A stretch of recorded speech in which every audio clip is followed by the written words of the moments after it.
Coming up on this episode of Legendary Sickos, myself, Erik Beimfohr from Spike Week, and Pat Kerrane from Legendary Upside continue our ranking of all 32 NFL teams from a best ball perspective, a stacking perspective for your drafts. We're getting into the second tier today, the really exciting offenses that don't quite make the cut into our very favorite offenses in all of the NFL, to target a couple of different disagreements on this particular episode.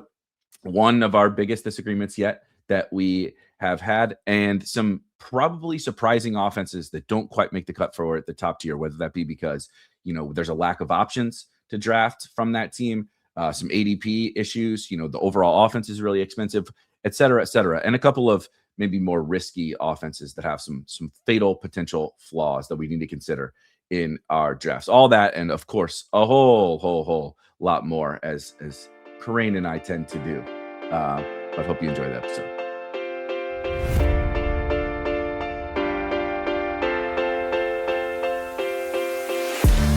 All right, Pat. We took a 1 week hiatus from our marathon episodes of talking about every stack in fantasy football to draft a DraftKings 555 team, which was fun. Honestly, I had a ton of shout out to DraftKings for DK Best Ball Week. That was a ton of fun to do something a little bit different. We did that, of course, live last week. You can find that on Pat's channel or on my channel. We competed in a DraftKings 555, but we're back and we got to polish up our favorite stacks. If you missed the first couple of episodes, of course, we've done two. We made it through half the league in 2 episodes, but I honestly think it was a lot of fun. The conversation was really fun. I feel like I learned a lot, and we dove like really freaking deep into some of these, sort of grosser stacks, and to sort of figure out their validity. Some of them along the way, I figured out maybe I don't like them as much, or maybe I should be a little bit more cautious on this team, or maybe I should be more optimistic. So I do recommend going back and listening to those couple of episodes. So just for a quick recap, here's the 16 teams that we have left. And I think you'll figure out when we run down this list why these teams are probably in the top 16, and also why this is going to be a pretty difficult exercise. The Baltimore Ravens, the Chicago Bears, the Cincinnati Bengals, Dallas Cowboys, Denver Broncos, Detroit Lions, Green Bay Packers, Jacksonville Jaguars, Kansas City Chiefs, Los Angeles Chargers, Los Angeles Rams, Minnesota Vikings, New England Patriots, Philadelphia Eagles, San Francisco 49ers, and the Washington Commanders. I can't remember which one of us went first last time. I think, spoiler alert, in some editing that we might do on this episode, I think am going to remember. You do remember shortly. Because we let me just pull the curtain back here. we went and checked, and and I'm up. But I now know who you're going to pick. Your next. I know who you're and the team that you're gonna pick was a team that I was also considering at this spot. And I'll just say we're now in the range where all of these are like pretty good stacks. Yeah. So it's really like, which team are you, who are you like not reaching for the quarterback for to complete the stack, or you have pieces of the team, but maybe you're not like building out the full team stack very often.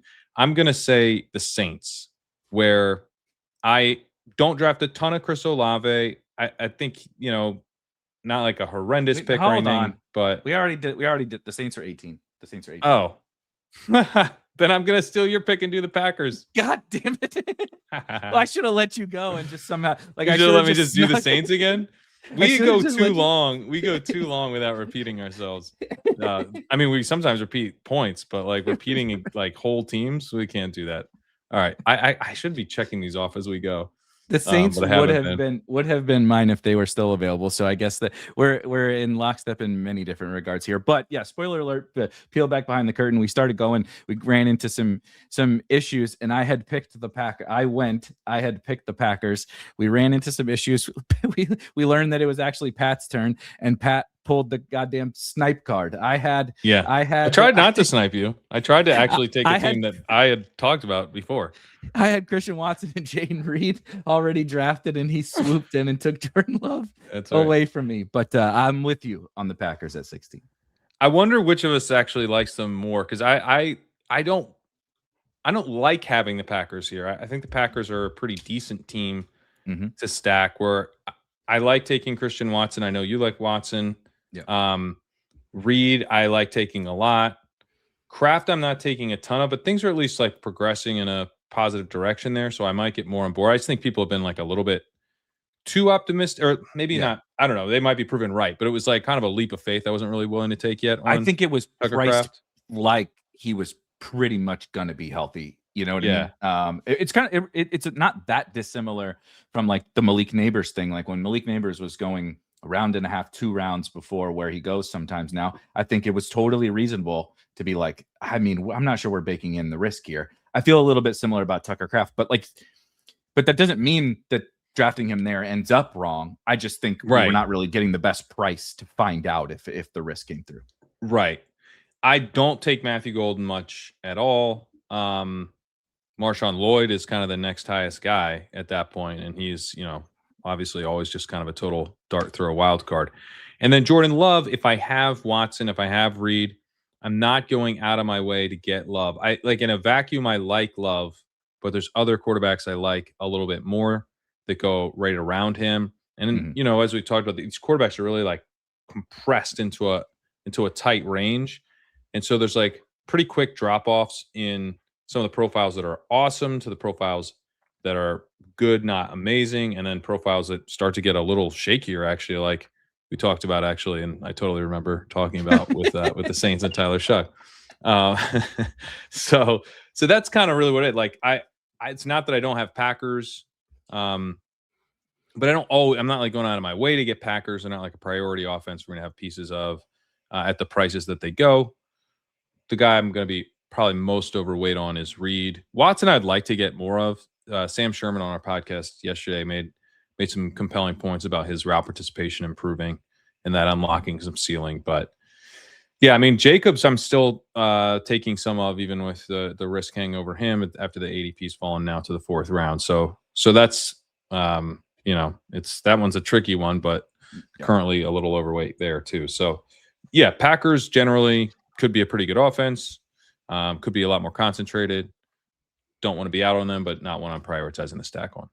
That's exactly how I feel. I like Christian Watson quite a bit. I got no problems with Jaden Reed. I understand the appeal of Matthew Golden. Like if you just remove last season, and particularly for me, remove his prospect profile, you could just, he was really good in junior high though. Yeah, exactly. He was real fast in 7th grade and dominated. He was intriguing when he was at Houston on a shit bum team in the Big 12, and then he stepped up to the big boys and wasn't so good. But seriously, I understand, like, former 1st round pick, whatever. I do get that on some level. The biggest thing for me that keeps the Packers, like, I'm happy to stack the Packers. Like I said, I agree with everything that you said. There are, I think, relative to some of the stacks we'll get to, just some risk factors also that I think are just a little bit more concerning than the other top stacks. I've been digging more into like some offensive line stuff just because I like to be familiar with it, so I understand the collection of the whole offense a little bit better. Like Mike Clay specifically, and Mike Clay and Brandon Thorne are kind of 2 of the guys that I look to, and Mike Clay has the Packers as one of the worst offensive lines in football. They're pretty run heavy, and Josh Jacobs is aging and has this risk. I'm not particularly concerned that like he sits out for the whole season, but you just never know, right? And or for an extended period of time, there's so much uncertainty in these. And then behind him is Marshawn Lloyd, who I have zero faith will ever stay healthy, and Chris Brooks is like a depth, whatever. Yeah. He's a guy on a football team. So like you remove Jacobs, gets worse because he is getting worse. He's aging, and he has risk.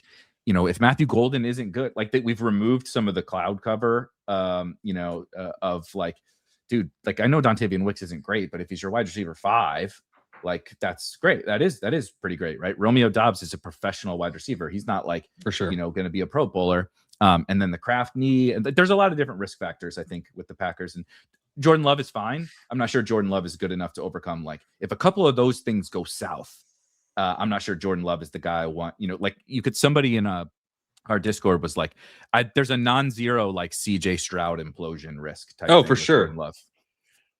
Yeah, I think CJ Stroud was really, really good as a rookie, and Jordan Love's been really good at times. But I think with Love, they definitely, Love has kind of like got a boom bust quality to his play style a little bit. And I don't think they want that like on full display. Yeah. I think that's why they run the offense the way they do. They don't want the whole offense on Love's shoulders, I think, pretty clearly. Now, maybe that's like a lack of faith in a quarterback who would actually reward them if they put more on his plate. I think that's also possible, which is why I do find this, I want to have investments in the Packers and in some different ways. I would like to draft Tucker Kraft. Like if he, if he is going to be healthy, I don't want to have blinders on there and just kind of completely miss that. Like, he looked awesome last year. If he is going to be able to hit the ground running or even close to that, then he could just be a hammer down the stretch where they don't have Romeo Doubs, right? Like Christian Watson still, even last year, had an 8 out, I think, of like 17 or something. Like he's still a true deep threat, at least the way he was used last year. That could change, but it could also not change. Golden, right? Kind of similar. So you like, what if this offense is like Christian Watson and Matthew Golden go routes?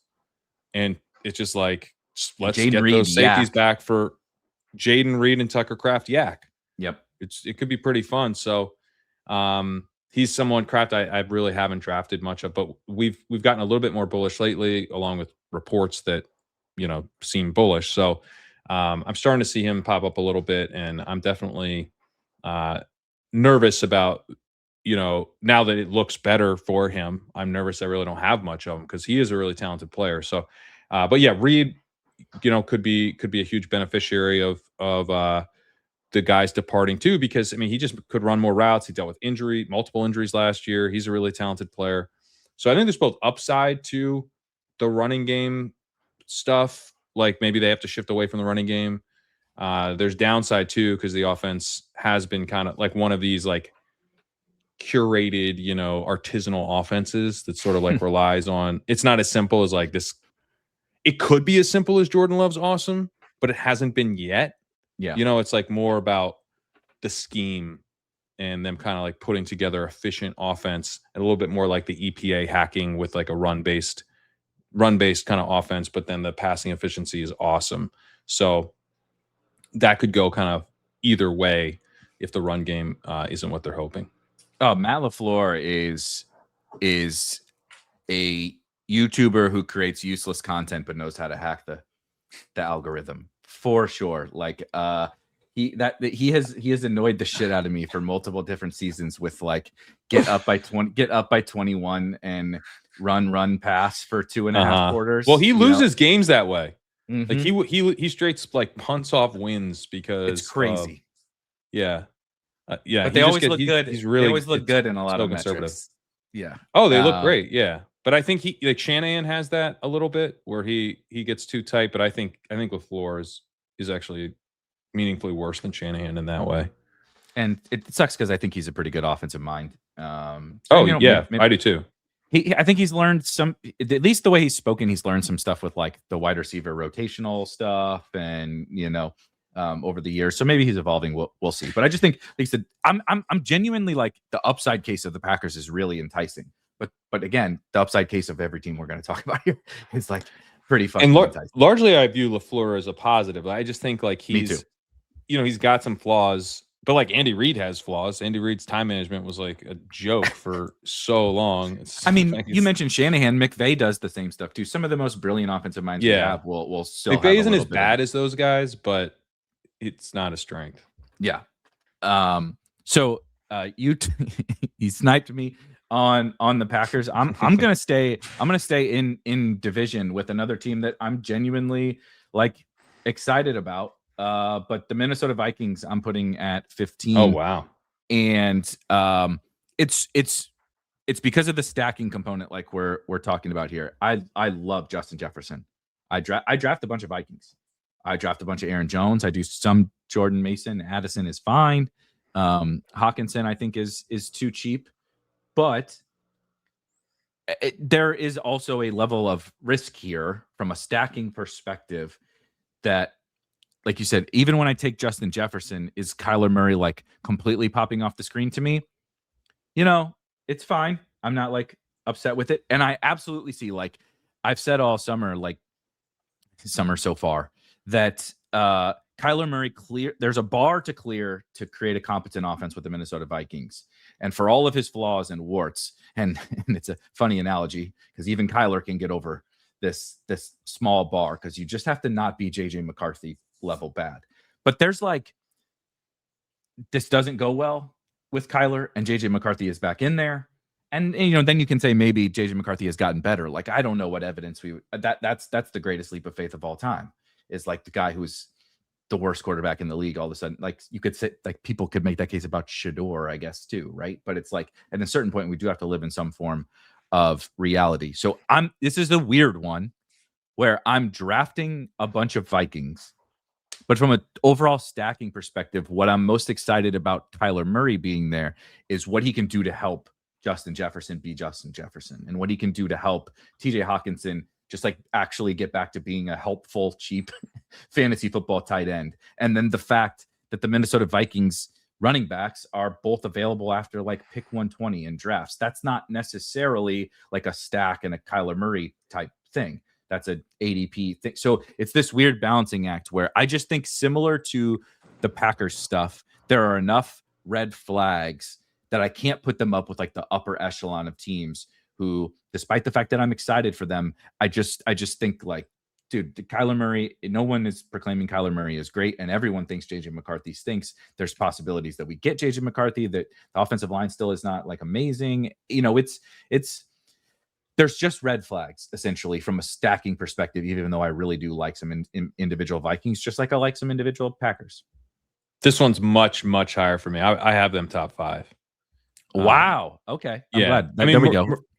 Murray's my second highest drafted quarterback. So that's probably a big part of it, is that like, I think there's theoretically some risk that Murray could get benched for JJ McCarthy, but like everything went so horribly wrong to get to that point that like your team's long dead. Like I don't think, like there's buckets to this stuff where like, Geno Smith can probably like help get your team to advance and then get benched in the fantasy playoffs, which is like annoying, but like kind of what could happen given that the Jets, could have lost a ton of games and then, the guys get fired and all that. I actually think O'Connell like could get fired, but like if he did, Kyler Murray and all these guys like didn't really help you. Like Justin Jefferson was a disastrous first round pick in the seasons where Kyler Murray gets benched, because you're moving to JJ McCarthy, which we know how that's going to go. So I think, there's some risk to it, but when I'm playing these tournaments and I'm making the bet on the Vikings, I want to reinforce that bet with Kyler Murray, who has a lot of upside. And even last year in the season where he got benched, I noted this on That's Fair, that like his EPA per game and success rate was like literally identical to Caleb Williams last year. So he didn't crater to this like unusable level. He was still miles and miles and miles better than JJ McCarthy was last year. And I think him moving into a real offense with, it's not just going to be like, I mean, they kind of got there a little bit on volume last year, but like not real impressed with what the Cardinals are doing generally. Fantasy friendly in the end, but I mean, Kevin O'Connell's like that's a real is probably rude to the Cardinals, but one of these offenses we actually like really care about the offensive coordinator, and we boost guys for him, and so I think that should help Murray, who has been a productive fantasy quarterback in the past and been able to facilitate some production in the past. The other thing with Murray is that, like, you do have Aaron Jones right there. You do have Jordan Mason right there. So here comes Kyler Murray. You don't have a stack. What can you do? Well, you can take Kyler and then Aaron Jones. You can take Kyler and then Jordan Mason if you prefer that. You can take Jawan Jennings after. You can take TJ Hawkinson after. So if you want to build like a double stack with a wide receiver and a tight end and tack on a running back, you can backstack Kyler very easily. So I think he's very appealing for the backstack stuff. Also, Justin Jefferson, I like taking a little bit ahead of ADP. Like I take him over CD a good amount just to make sure I'm definitely going to be overweight on him. Addison, I don't take quite as much of, but I don't think he's not like a terrible pick. Not a great pick, I think it costs, but like whatever. If you disagree with that, I'd be like, okay, fine. And I have some of them. It's not like I'm completely fading Addison. So it's that part of it is like, I'm not like all in. So they're not going to be like my number one type of team or anything like that, but they are pretty high. I have them like right at 5 or 6, depending on how I feel about those guys, those other teams on the day. But yeah, I had them. I had a tier 1 of 6 teams, and they were in that tier. And yeah, I'm surprised that.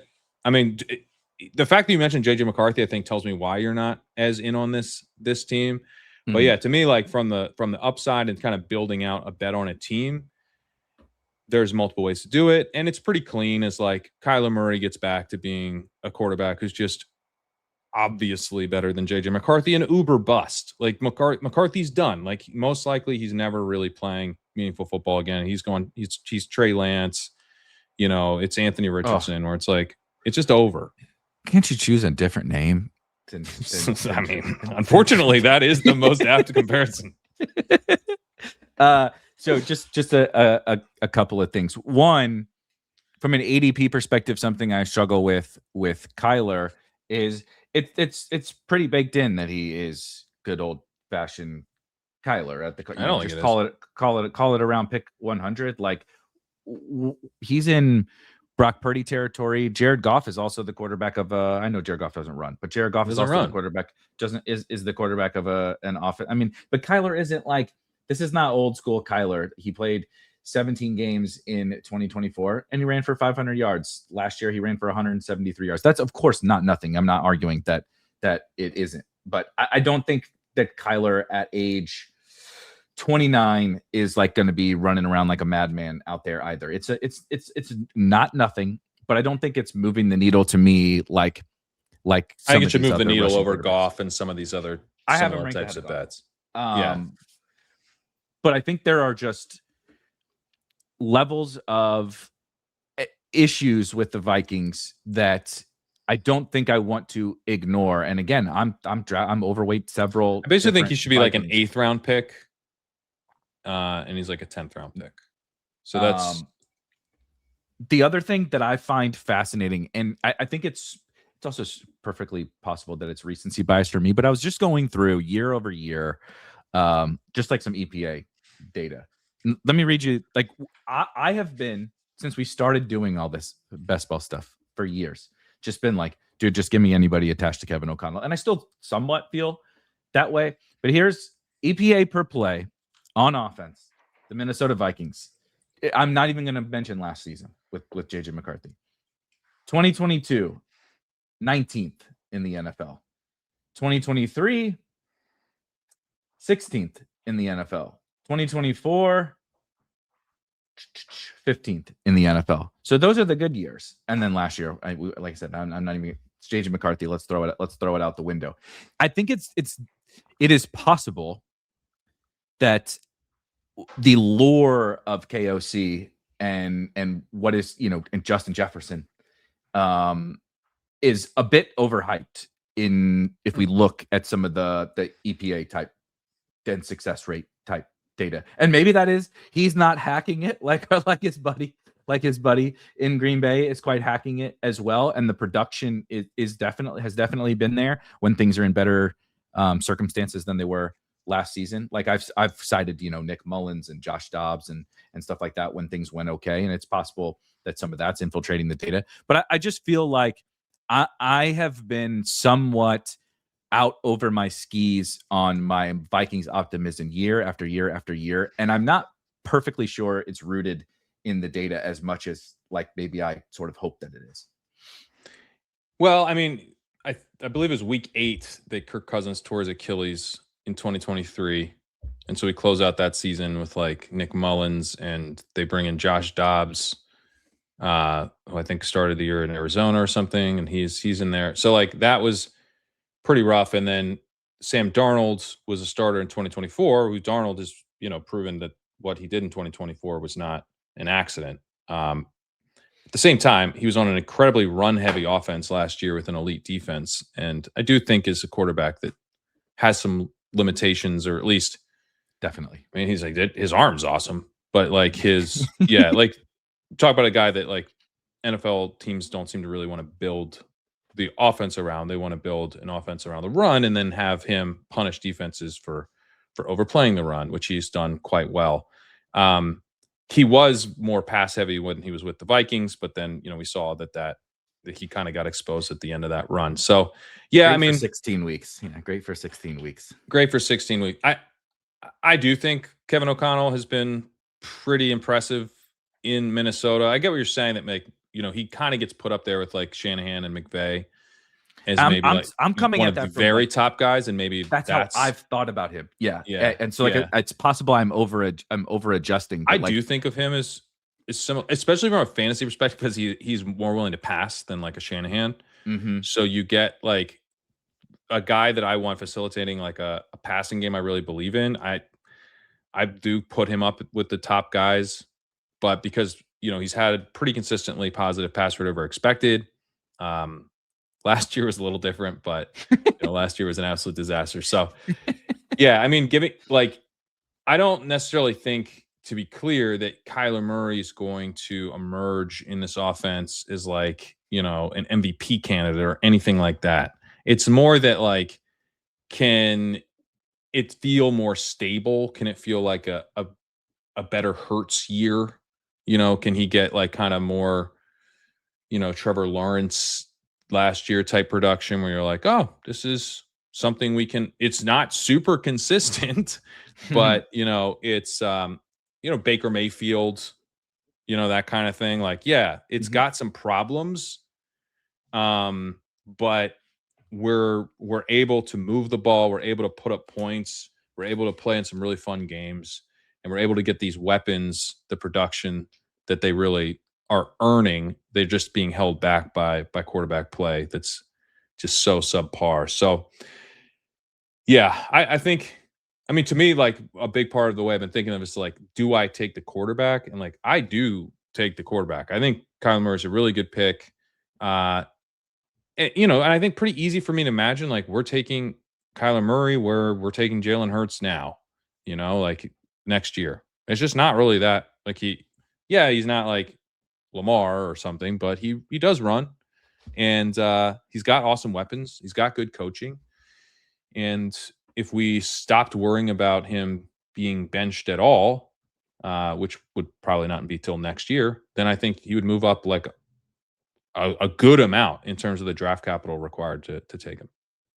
Yeah, it's so funny because I think, and I love these specific ones because the whole point, like if you have a take or whatever, right? So like you have a hypothesis on something, what your goal should be is like to break and prove your hypothesis wrong. And I came in just like fucking guns blazing on the Vikings. Like as soon as they got Kyler, I'm like, it's fucking on, baby. Like anything better than JJ McCarthy, let's rock. And I've continued to basically try to break that hypothesis over time. And I've sort of just like a chink in the armor, and been questioning it quite a bit more. And I don't think Kyler stands out to me at his cost as much. And so the real problem, he's definitely moved up. So yeah. I mean, he used to be a lot cheaper, like 10, 12 picks cheaper. And I'm trying not to get anchored to like even certainly more, not pre-draft ADP, and even like opening 80. Like,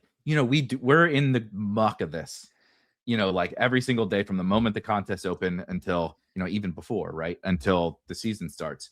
And like most people are like haphazardly drafting right now and maybe not even coming in until later. So like the fact that I could get Kyler Murray a couple rounds earlier for like a week at the start of best ball season, you know what I mean? Like I'm trying to sort of let that and like go. How many shares of that do you even have? Yeah, exactly. And like what kind of slapdick last round picks do I have on on those teams? Whatever scrub that I was into for that week.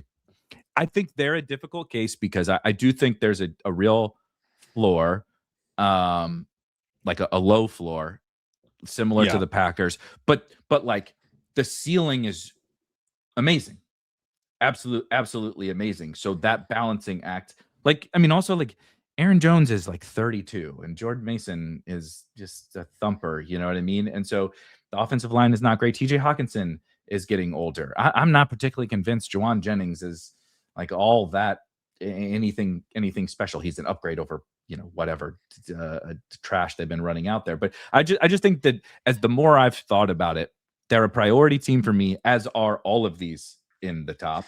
But I just have a few more question marks. And as Kyler has risen, like you said, the window of those that quarterback window, which he is of course a part of, he's closer to the back end of it, of course.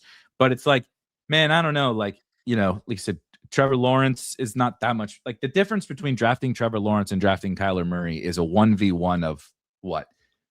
Rico Dowdle and J.K. Dobbins. I'm just making something up. You know what I mean? So like you would take say Rico Dowdle at 85 and Kyler Murray at whatever 110 versus Trevor Lawrence and like J.K. Dobbins. And so that's like a coin flip to me, generally speaking. Versus now, if Kyler Murray was down with like Cam Ward and shit, you know, and the market was like really terrified of this, I would be like absolute all in because there's only upside. Who cares? But I do have a little bit of opportunity cost fears too. Yeah.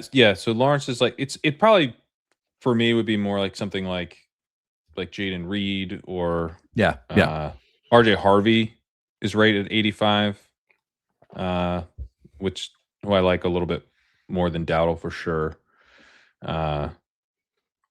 Yeah. So, but I mean that area I generally agree is not like. It's more like, hey, I could use a quarterback too, and I don't have any Vikings. Am I taking Kyler still? Like, yep. And then I'm going to try to back, and not just naked necessarily. I'm trying to, you know, can I tack on? Do I want to tack on Juwan Jennings? Do I want to tack on Hawkinson? Like, yes, more than I did before for sure. I'm now breaking ties to Aaron Jones, you know, over like Rashad White or whatever. So, you know, it's one that works that way. And then if I have Jefferson, like how likely am I to get Kyler? I'm like pretty likely to have Jeff, because Jefferson to me really, his fate is like really tied to not seeing JJ McCarthy again. And you know, that means Kyler Murray has a good year. Maybe not like an amazing year, but because it's not like I would feel differently if Kyler cost what Lawrence costs, I think to some extent. Because, you know, there's at least a little bit more opportunity, or maybe like with what Herbert cost, or, right. You know, if you could get, if he was going into the late 70s or the 80s, and it's like, well, I can stack, you know, like, man, the Kyler Jefferson stack costs the same as the CD Dak stack. That seems kind of crazy. Yeah. Right. Like Dak, I mean, Dak's not getting benched. That dude's really good. Like, but that's not the case, you know. That's not the case by like 30 picks. So, yeah, it does become like kind of something I'm prioritizing completing, which is why I have it up there in that top 5-6 range. Yeah, we can always readjust when we get down the road. I think compelling points that I'm open to, and I'm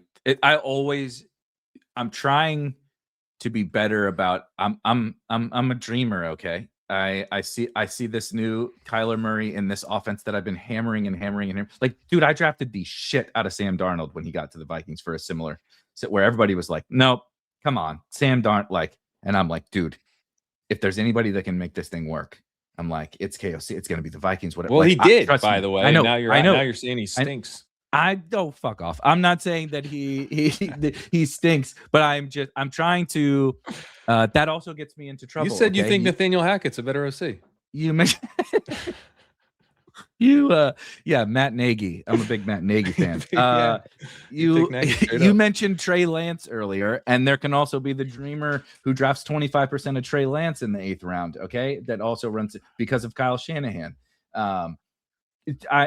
I'm trying to be, and it possibly a little bit too much. So there's no denying the upside. I just like some of these other teams a little bit more. Yeah, I think Murray gets Murray is a frustrating player. He's got real weaknesses. You know, he like literally is quite short. I think that has like definitely affects what he can do. Yeah. He's just a frustrating player, but and like I expect him to like pretty easily pay off ADP and be like an extremely frustrating watch this year. Yeah. Like I'm not like anticipating like some amazing like, oh, we should have known Kyler was this good. Like, right. I think he'll be good, but like relative to the market's expectation, which has seemed to me to get really overly bearish in kind of like a memey way, where people seem to be less like really enjoying kind of making fun of Kyler and just like want it to be like something they can dunk 100%. on. And Yep. I just love fading that shit. Like that's just dumb stuff. That's just like that's like a human emotion that feels good to lean into, but is like very unlikely to be predictive. Like he has struggled at times. He's also shown like infinitely more than a guy like Trey Lance or Richardson or whatever. And these guys who just completely flopped ever have. I mean, he showed more than Darnold, you know, before Darnold was revived. By a country mile. Yes. By a country mile. Yeah. Give me a break. So like, yeah, obviously he's not a lock to, I mean, he could just be flaming out of the league. I don't know. But you know, I think a big chunk of the time he's going to pay off this ADP, and then you have it with other players I like at pretty good prices, so you can you know win the bet even more concretely by stacking it up. Totally. Just one last thing, and I know we spent too much time on the Vikings, but I'm glad we did. I think they're like one of the most important teams to figure out in this market because of what you said. Last year has impacted no matter what side you believe in, or I also hate when people do the like, well, the market is pricing them down because of XYZ, and I'm sure I do that sometimes too. But it's like, you don't fucking know what. Like you don't know what. Like the market is not like some person. You can't go knock on the market's door and ask them, you know, why is Kyler Murray priced at pick 100 or whatever? Like it's not how that works. It's competing forces. But I think it should be clear to everyone that these are prices that all of these players can exceed. 100% can exceed. And I do think last year has seeped into that. These are cheaper prices than we've paid for, like, if you lined up, you know, Justin Jefferson plus wide receiver 2 plus wide receiver 3 plus tight end, you know, plus running back, whatever. These are the cheapest prices we paid for the Vikings in quite some time, maybe in modern fantasy football history. So they can obviously far exceed that, but it's just a weird situation with some new moving parts off of a bad year. And I think it's, you know, genuinely possible that the nerds like us have maybe overrated KOC a little bit, you know, whatever. There's just a few different, I still believe things in you, KOC. Don't listen there. I'm a Matt Nagy. Let's roll, brother. Let's roll. But I think if you whiff on the Vikings, it could be in either direction. It could be really fucking detrimental to your season. Whereas like the Packers, I think if Murray gets benched, whatever, it could be really detrimental. I do think like at his price, it's not like, you know, again, he doesn't cost what he has cost, you know, in a lot of seasons because he is mobile, right? And so that's where I'm like, yeah, like what am I paying for? Am I paying for like Kyler Murray returns to, you know, the peak of his scoring? Like, nope. Not paying for that because that used to cost more than this. Mm-hmm. So I can miss. Like I can't whiff. I can't have him do nothing. I can't have him get benched for JJ McCarthy. That's going to hurt a lot. But I do think like I think it's about that's tilted to the upside because I don't need him. I do think there's a chance he returns to what we've seen him be before. I would say this is the best offensive coordinator he's ever had. You know, Cliff Kingsbury, certainly worse than KOC. Petzig worse than KOC. That seems like a pretty easy one, right? Yep, so you're getting the best coaching that Kyler's ever seen, the best weapons that Kyler's ever seen. You know, even though he's had McBride, Jefferson's better than him, and you know they have good secondary options too. So yeah, it's just overall the best situation he's ever been in. And if he misses and doesn't turn into what he used to be, like I still could pretty easily win because he doesn't cost what he used to cost. Yeah. I'm open to moving them up. I was also already like for sure open to moving them up. So you're playing to my heartstrings. I do still have some like I don't care like all that much about, as long as you're like sort of in the quarterback window. Like we're talking close enough, like 1v1s, that I still don't think I want to be like completely again like out over my skis on Kyler Murray, just because like, dude, there's a lot of other stacks that I want to have. And like, okay, so I play, like I want Justin Herbert stacks, I want Brock Purdy stacks, I want those stacks that you mentioned. I even want some Jordan Love stacks. Like I even want some of these cheaper stacks. So I don't know if they get to the very tippy top, but I agree they could probably go a little. I wonder part of it too is like I may have more 3 quarterback builds than you as well. Right. That's a good point. I have him with Herbert and Purdy and stuff like that. So I just looked up. I've got a lot of him with Mahomes and Whereas and we haven't really talked about this, and we don't got to get into it today. We can do it on a different show. But like something that I'm sort of using as my counter to everything that's going on in the QB environment, right? This particular QB pool, which with it being worse, like specifically the later guys are worse. Like I every year we would come into these shows and like be arguing about whichever our favorite late round quarterbacks were.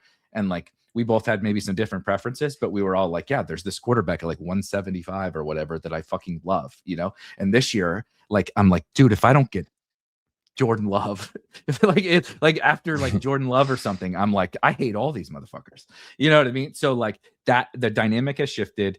There's less, I think, draftable quarterbacks, and then there's really very few late quarterbacks that like. Can I bolt them onto teams? Sure. Do I like them? Yeah, not so much. And then the fact that we're all trying to figure out who did this. More people are drafting 3 quarterback teams, so I'm sort of making it a counter to be like, look, I obviously see the upside of that, and I don't disagree with the logic. I'm gonna like just get 2 fucking good ones. Like I'm not venturing into those Bryce Young, Cam Ward, Aaron Rodgers, Jacoby Brissett, Waters. I'm like, give me Herbert and Purdy. Rodgers is the only one of those guys I'm drafting like a good amount of, by the way. That's not really. Ward, I'm at 1.5% on. Young, I'm at 4.5% on. Rodgers, I'm at 11. So that's not really where I'm living either, to be clear. I'm living more, and that's why I think I have more Kyler, because generally, like, I like Stroud more than you do. I may like Daniel Jones more than you do. You definitely like Daniel, especially after this Alec Pierce news. What the fuck? How did we not Josh know? Downs and Tyler Warren, dude. How did we? Yeah, I'm sure Josh Downs is going to fill all those boundary wide receiver roles. It is in my mind. If Kyler can't see over the offensive line, how is anyone seeing Josh Downs 20 yards? Because he jumps. He's an amazing contested catch receiver, despite being a tiny little man. 5'8", 170. Tank Dell just snapped his leg trying to block. If Josh Downs had run into Travis Kelce would have retired. Kelce would be in Europe with Taylor Swift right now if he had run into Josh Downs. Technically, they'd be at the Knicks game. Yeah. Just triggering all the male sports bros who like the male sports bros see Mariska Hargitay and they're like, fuck yeah, Law and Order SVU, and they see Taylor Swift and they're just like, god damn it, how come they're showing Taylor Swift? I'm like, brother, why? What is? And I'll imagine if Kelce was there. But yeah, anyway, I think Josh Downs is good, but I don't even remember how we got. No, it's just it's more that I'm taking. A lot of my 3 quarterback builds have multiple of the guys like that. It might have a Drake May, it might have a Brock Purdy, and it might have Kyler Murray. Yeah. Right. Like I have teams like that. Whereas I wouldn't take Kyler on that team. I wouldn't. Right. I would take May Purdy and be like, I love this. I'm good.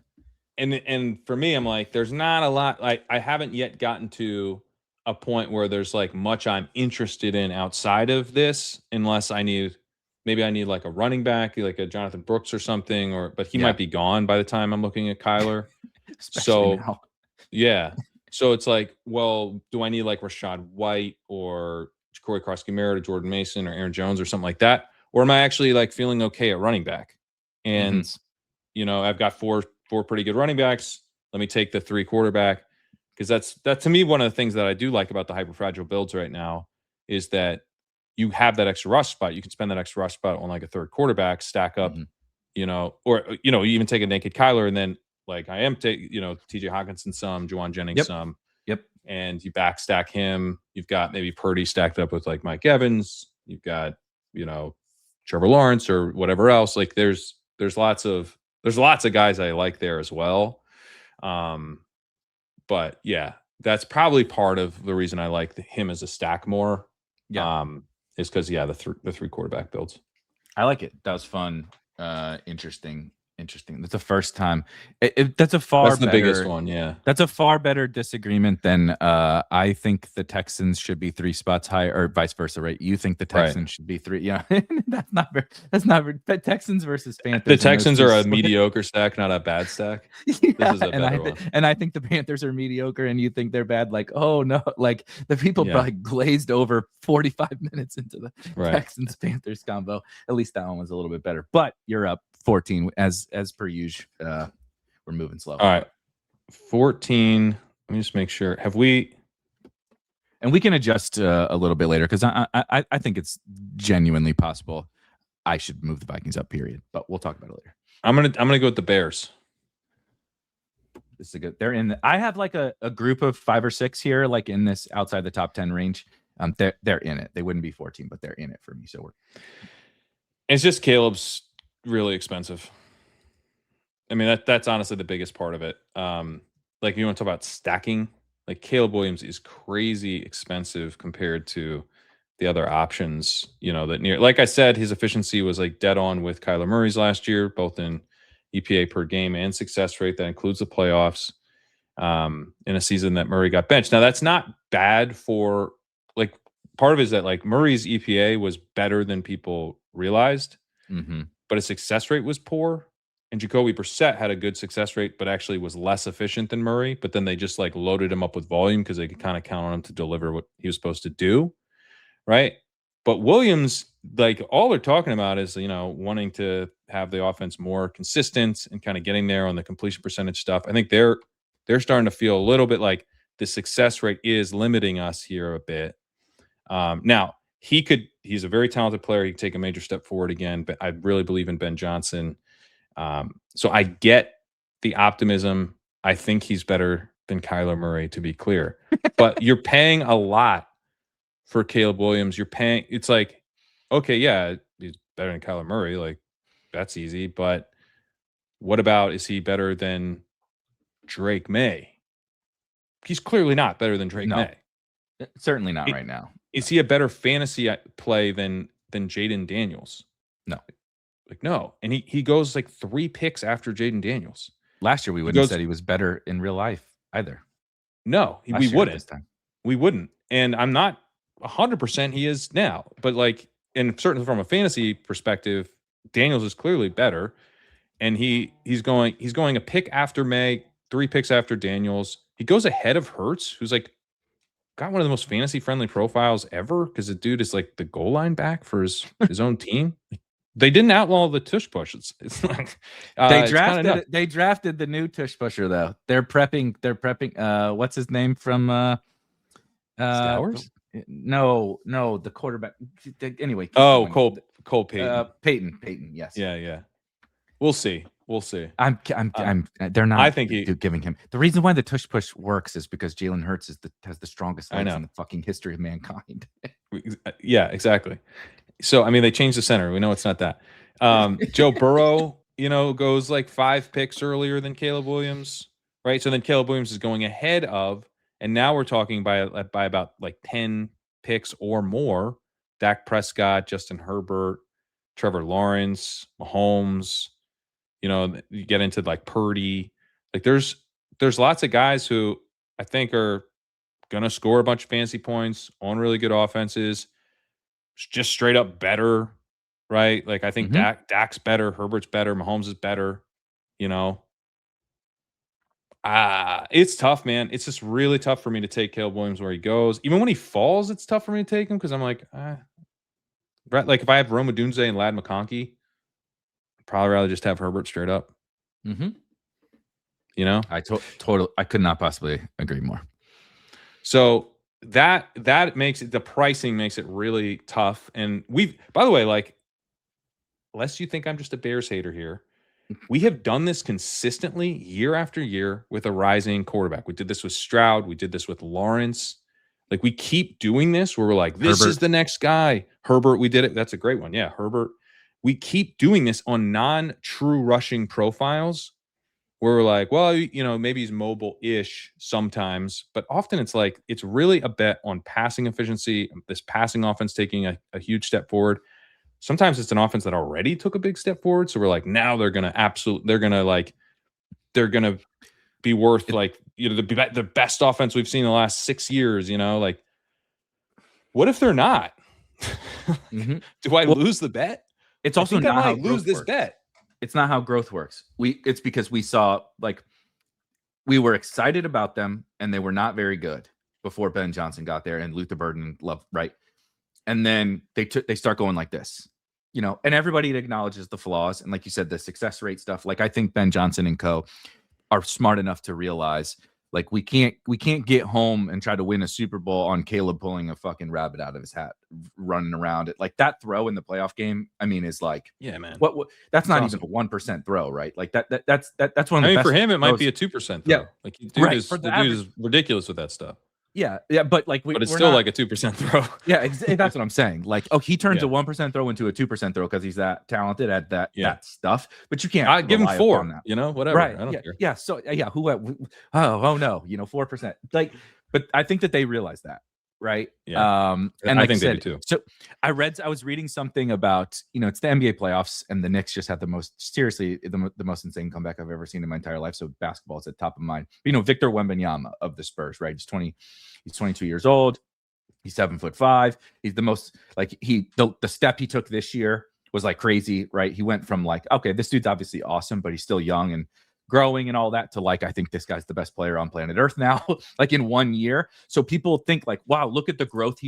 Look at from 21 to 22. Look how much better he got. How much better is he going to be when he's 25? It's like, it's not how this works. Like, growth is not just linear, you just keep going up like this. It's usually like spike and then maybe a plateau and maybe a little bit more. And then you might get worse. And then, it kind of, once you reach a certain level, there's only like really small gradual improvements that you can make. Like, even Patrick Mahomes, like, maybe, it's top 5 quarterback of all time, one of the best. Tom Brady, once they reached greatness, that breakout year for Mahomes is probably the best year. I mean, he's had another year that's kind of on par with it, but it's, I think statistically his breakout season was still his best season.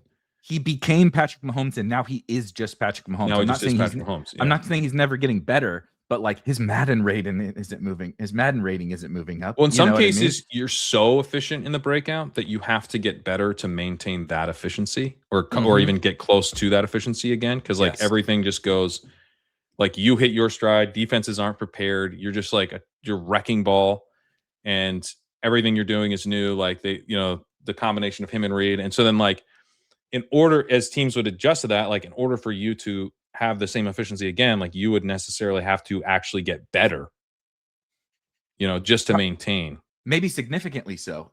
But you're already so good that it's really hard. It's like, once you reach a certain level, the growth is even more difficult to reach. So anyway, point being that the Bears are not just, and I know it's easy to see, right? Caleb's still young. That was year 1 with Ben Johnson.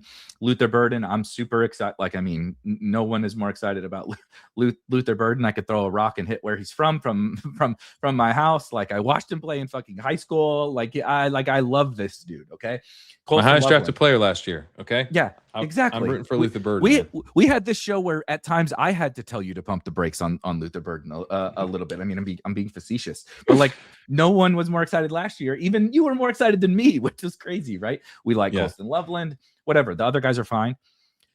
It's just, it doesn't work like that. So they might even get better and be worse for fantasy. But we chased last year. The cost chases, it follows last year, right? We are the little kids at a soccer game, right? Somebody kicks the ball over there, we all fucking hover to it, and there's nobody over here waiting, And so the last thing I just wanted to add is, you mentioned Caleb's price, which I'm overweight Luther Burden. I'm overweight Colston Loveland. I'm at market on Rome, which I would prefer he didn't tell me that his foot is basically fucking mental. I would prefer he talk about his foot every day from here to the end of the year, because I don't think it's like hugely concerning. It doesn't matter, I don't think. And but he's gonna fall.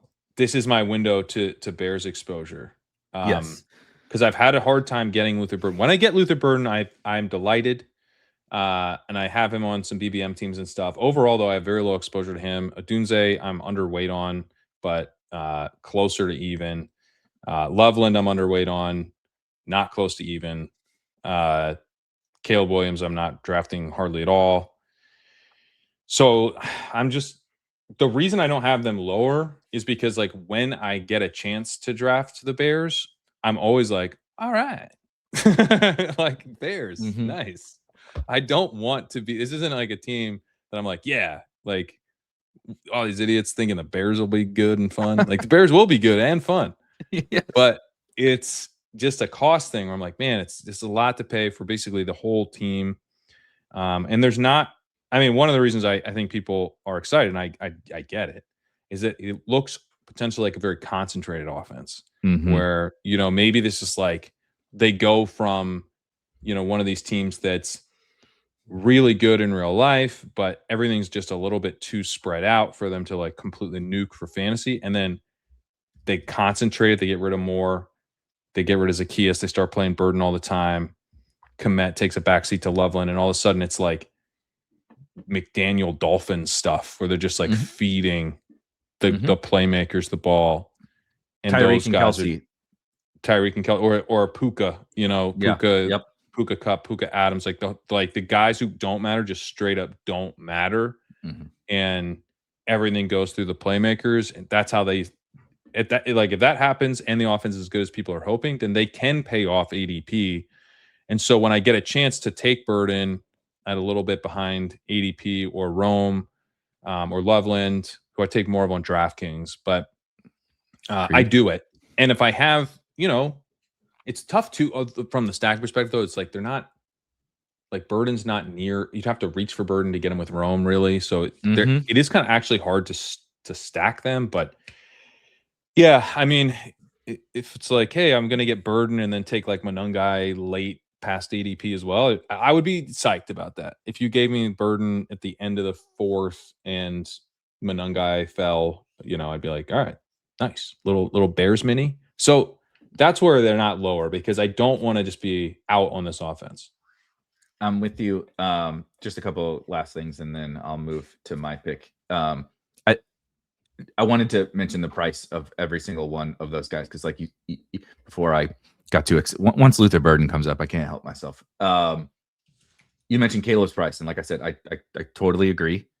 The whole offense, however, like you said, the fact that there are no other guys is fun to dream on, but also like if other guys end up being something, it's going to kill the prices of some of these dudes, because the expectation, Luther Burden goes 40. This is underdog. Luther Burden goes 41st. Colson Loveland goes 46th. DeAndre Swift goes 52nd. Rome Odunze goes 58th. Caleb Williams goes 70th. Kyle Monungai goes 92nd. No one else. Cole Kmet and Xavier Thomas technically have ADPs, but they're mostly undrafted players. So if you want Bears stuff, the last fucking train out of town, it's Kyle Monungai at pick 92. They are one of the most expensive offenses. It's pretty crazy. So I've already decided I'm going to move the Vikings ahead of them. We pound bangs gavel. This I sort of knew how expensive they were, and then I pulled it up and I was like, Jesus Christ! This whole is offense is in the top 100 is actually pretty nuts. And that's because, like you said, that we don't like. What is it going to be? Jade Walker? Like, stop it. Nobody thinks. But like, it doesn't. Things don't work out like that. It's very rare. It can happen, and if it does, as you said, like then yeah, of course these guys are great. But like, you know, the crazy shit happens. Like maybe Luther Burden isn't ready for 150 targets. Maybe Colson Loveland isn't ready for 160 targets, or maybe defenses fucking know that Luther Burden and Colson Loveland are the two good players. You know, like it just. There's variance. You know, it's a lot to pay for a whole offense, and we're talking about a stack. That's 6 players, by the way, too, because it's 2 running backs and a tight end, all in there. You know, so it's not. I mean, it's kind of concentrated, but the fact that we're drafting 2 running backs in there, along with the 2 receivers and the tight end and the quarterback, they're not drafting them for their talent. DeAndre Swift is fine. Kyle Monangai is like, I was higher on Kyle Monangai than the average person. I'm like happy to like sort of take the W that he got to play as, but he's not an awesome football player. He's this boring. He's a grinder. He's the. I was pretty out until the C-Rod. very end when I was like, oh, he's gonna play. He's the C-Rod. Because he's a grinder. Yeah, Jordan Mason, whatever. If they get in the right situation and they get volume, they're going to score fantasy points. But they're not making the needle move. Who was the Zach guy for the Rams? Do you remember that dude? Stacy. Zach Stacy. That's who he is to me. Yeah, that's a good comp. Zach Stacy once upon a time was like a second round pick in fantasy because he got a lot of work. He got the ball. Yeah, but he was like 5'9", 216, just like a little bowling ball dude. Had a little run of production. No, can't make anybody miss. That's Kyle Monangai. It's so fucking funny when he breaks through and gets into the open field because you like, if you like, say you played him in DFS or something like that, like you stand up and then the first safety comes up and he panics. He doesn't even know how to make a juke move. It's not in his bag. You know what I mean? Right. It's like a basketball player that can't dribble. He's like, I can dunk and jump and stuff, but don't make me dribble the ball. Just pass it to me. He's the big man who you like throw. Do you remember the dude like played for the Nuggets, like Birdman or whatever? They had the He had the big neck tat. Chris, I just like think of him. They throw the ball to him. He'd kind of like go like this for a minute and then like throw it back out. It's like Jackie Moon in what's Will Ferrell's basketball movie when they right back and he pivots right back. Yeah. That's common. Oh shoot, Birdman references, Jackie Moon references, poor Kyle Monangai. No, I'm gonna move the Bears down a little bit. It sucks because I'm really excited and they're gonna be really fun to watch for sure. I'm really excited. They're gonna be really fun to watch. I think it is also possible that having an entire offense and like literally the top 100 picks could be too much to pay. I totally agree. All right, I'm up. Hold on, I forgot to completely block out the Vikings here. So 13, and I'm gonna go with the Denver Broncos.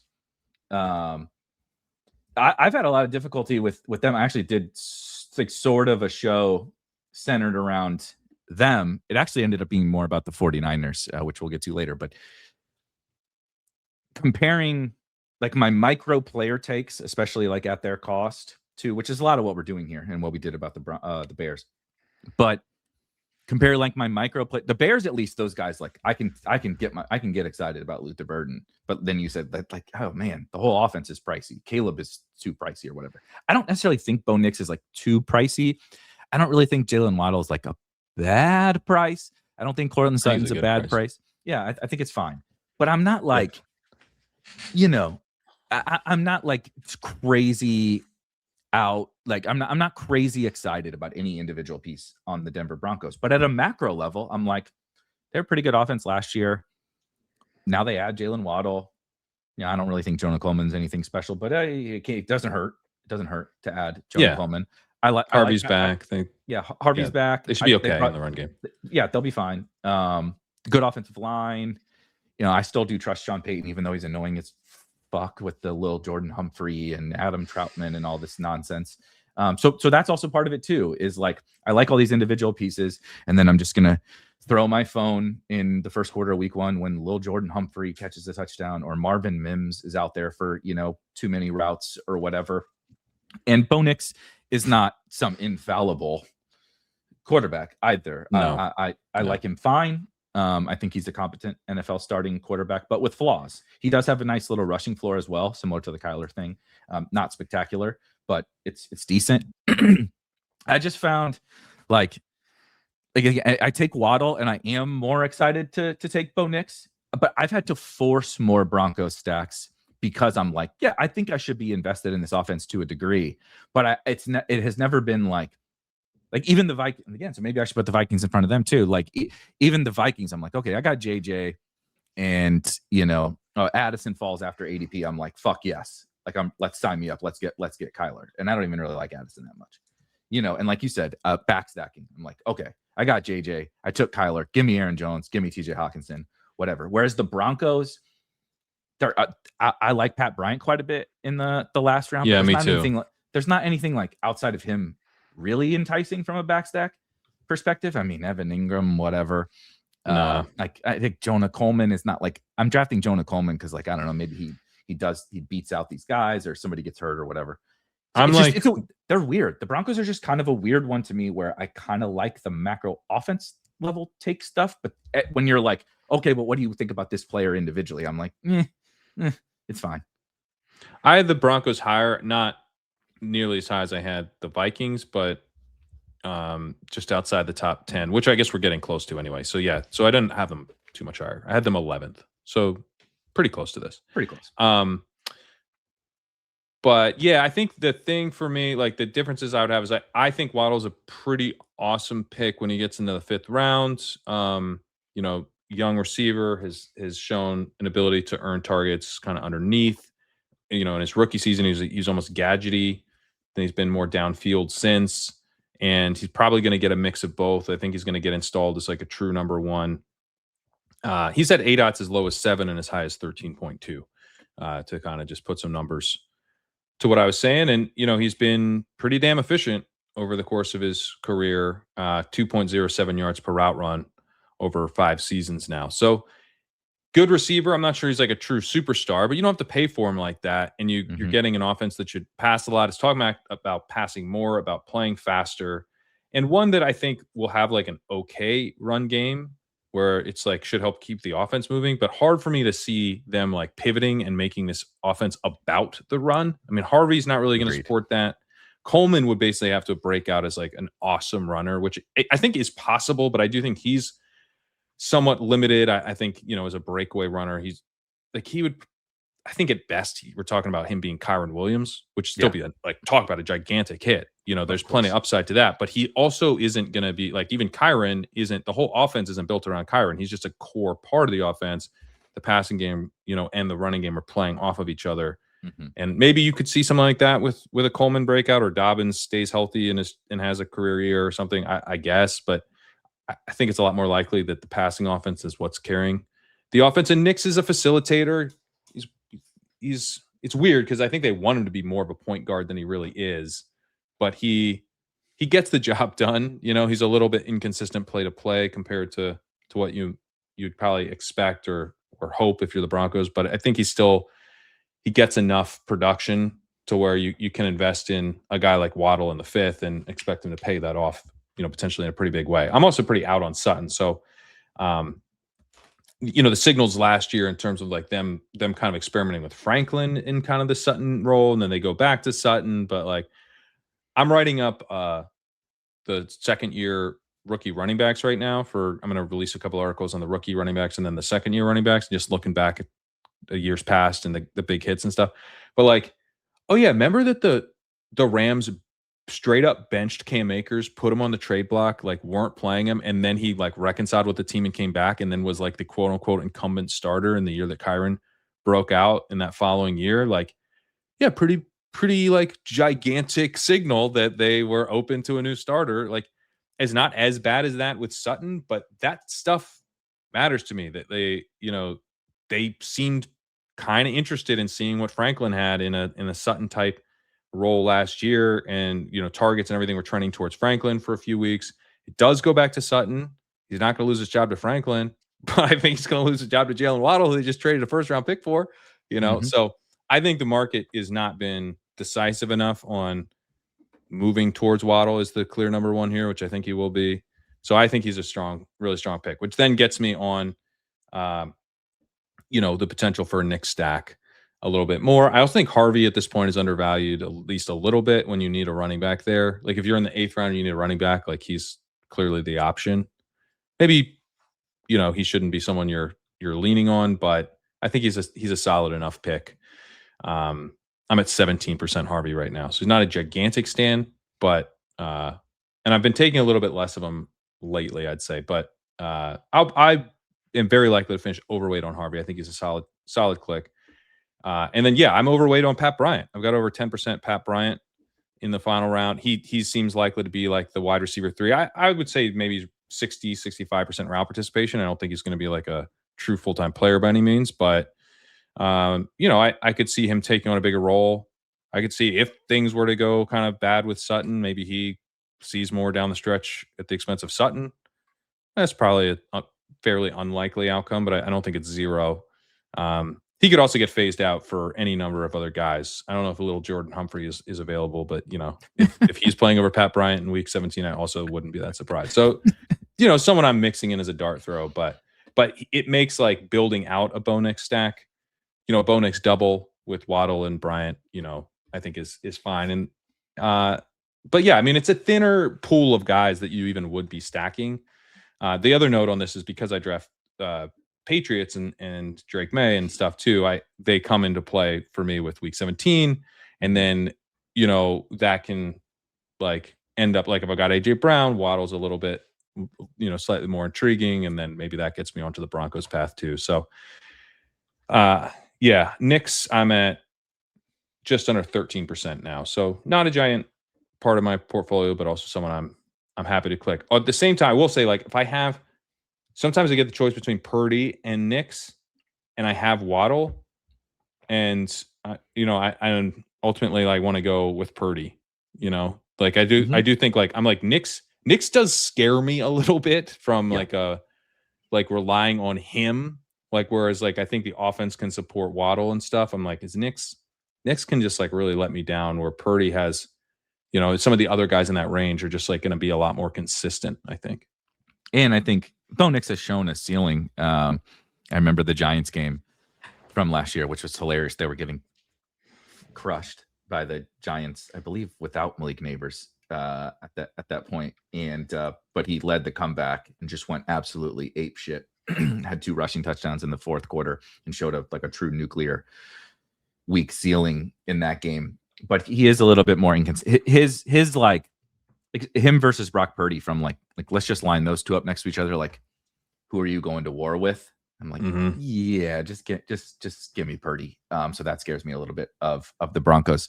But I've been so I like Dobbins, I think, a little bit more than you do. But I draft pretty much all of these guys. Though right now I have some Dobbins. I'm not completely out on Dobbins. I'm taking Bryant over Franklin. Me too. As Franklin, I feel like got his chance. It didn't happen. Give me the second year guy. Sort of like he didn't lose his, like he wasn't like not playing in the second half of the season, but even though he showed some stuff in the now I drafted a bunch of Franklin last year. Yeah, I've liked Franklin. I liked him as a prospect. Me too. Yeah. I remember we were like, and he was awesome at Oregon, man. Played with Bo Nix, of course. Yeah. I think he has flaws in his like physical profile that just hold him back at the NFL level. He's obviously very skinny and like a long strider, which limits what he can do from like. And then he needs to be a downfield guy. He's not like a super like sudden receiver, so it's a tough NFL archetype. Not the greatest hands either, no. which doesn't help you at the NFL level. And so I think Pat Bryant started to like you said, they tried this Franklin Sutton thing, and then it was like, yeah, Franklin's like producing, but it's not quite up to the level that we would hope. So let's change this thing around. And Bryant started to steal the snaps and the routes from Troy Franklin down the stretch. And I just want to say, because we have to relive our tilts and everything, Pat Bryant was my highest owned player in playoff best ball last year. I played on DraftKings almost entirely. Sacrilegious was jamming him too. He was dude, like on DraftKings, so they had their $1 million to first in their main tournament, and Bryant was hurt leading into the playoffs, and they were the bye team. So people run from the bye players, and then they're like, well, he's hurt or whatever. And I'm like, yeah, but before he got hurt, he was like the wide receiver 2 on the fucking 1 seed in the AFC. Like he's also like a little smidgy PPR scammy. I'm like, give me that dude in the last round. Like whatever, I'll make the shit work. You know what I mean? And then they come out and they play the Bills, right? So the Bills beat the Jags. They're playing the Bills. Here are the first 4 plays of the Broncos-Bills game. Bills kickoff, Broncos receive. Bo Nix pass, complete right to Pat Bryant for 12 yards. Jaleel McLaughlin run, because of course Jaleel McLaughlin got the first carry of a playoff game, right? Dobbins was hurt, but whatever. Bo Nix pass to Pat Bryant for 15 yards.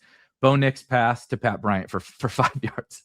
They came out and he had 100% targets per route run, 3 for 32 in the first minute and 50 seconds of the game. Hurt. Fucking hurt. Never comes back. Yeah. I was like, I'm watching that game like I'm gonna be rich. I have like 65%. I'm like, I have like 65% Pat Bryant. This is the I had a decent advance rate. I'm like, this is the greatest day of my fucking life. And then they're like, Pat Bryant has gone to the tent, and I'm like, there goes 2 months mortgage payments. Oh God, just what people want to hear the tilt. But it's possible I'm also over indexing on 100% targets per route run. The last time we saw him, but I kind of think he also just has like talent upside, goal upside. It's a good offense, so I'm pretty excited about him. I'm probably less confident, but I am overweight. Like I said, I'm like 10.4% on him, and I like clicking him. He's someone he's not like a remnant of like stuff I was doing earlier. Like I'm pretty sure I clicked Pat Bryant this morning in my slow draft picks. Like he's a solid click in the final rounds. And yeah, I think he makes Knicks. It makes the stack element of this a little bit more interesting because I'm not clicking Knicks to get Bryant later, but when I have Knicks, and I'm not really clicking Knicks thinking, oh, I'll backsack him with Pat Bryant. But when I have like Knicks and Waddle or like Harvey and I tack on Knicks, then, you could do a Knicks Dobbins, I guess. I don't think that's fine. You're just betting on the offense to roll. Mm-hmm. And then if you have that, then I'll throw on Pat Bryant. And I'm not really drafting Franklin. I'm not drafting Ingram. So of the kind of tack on, I'm not drafting Mims. So of the tack on options, Bryant, I think, is clearly the way to go. I agree. Nixon. When you said Nixon Waddle, it sounds like a band name or something from. Do you ever watch Parks and Rec? Andy from Parks and Rec. They change their band name like every couple of weeks.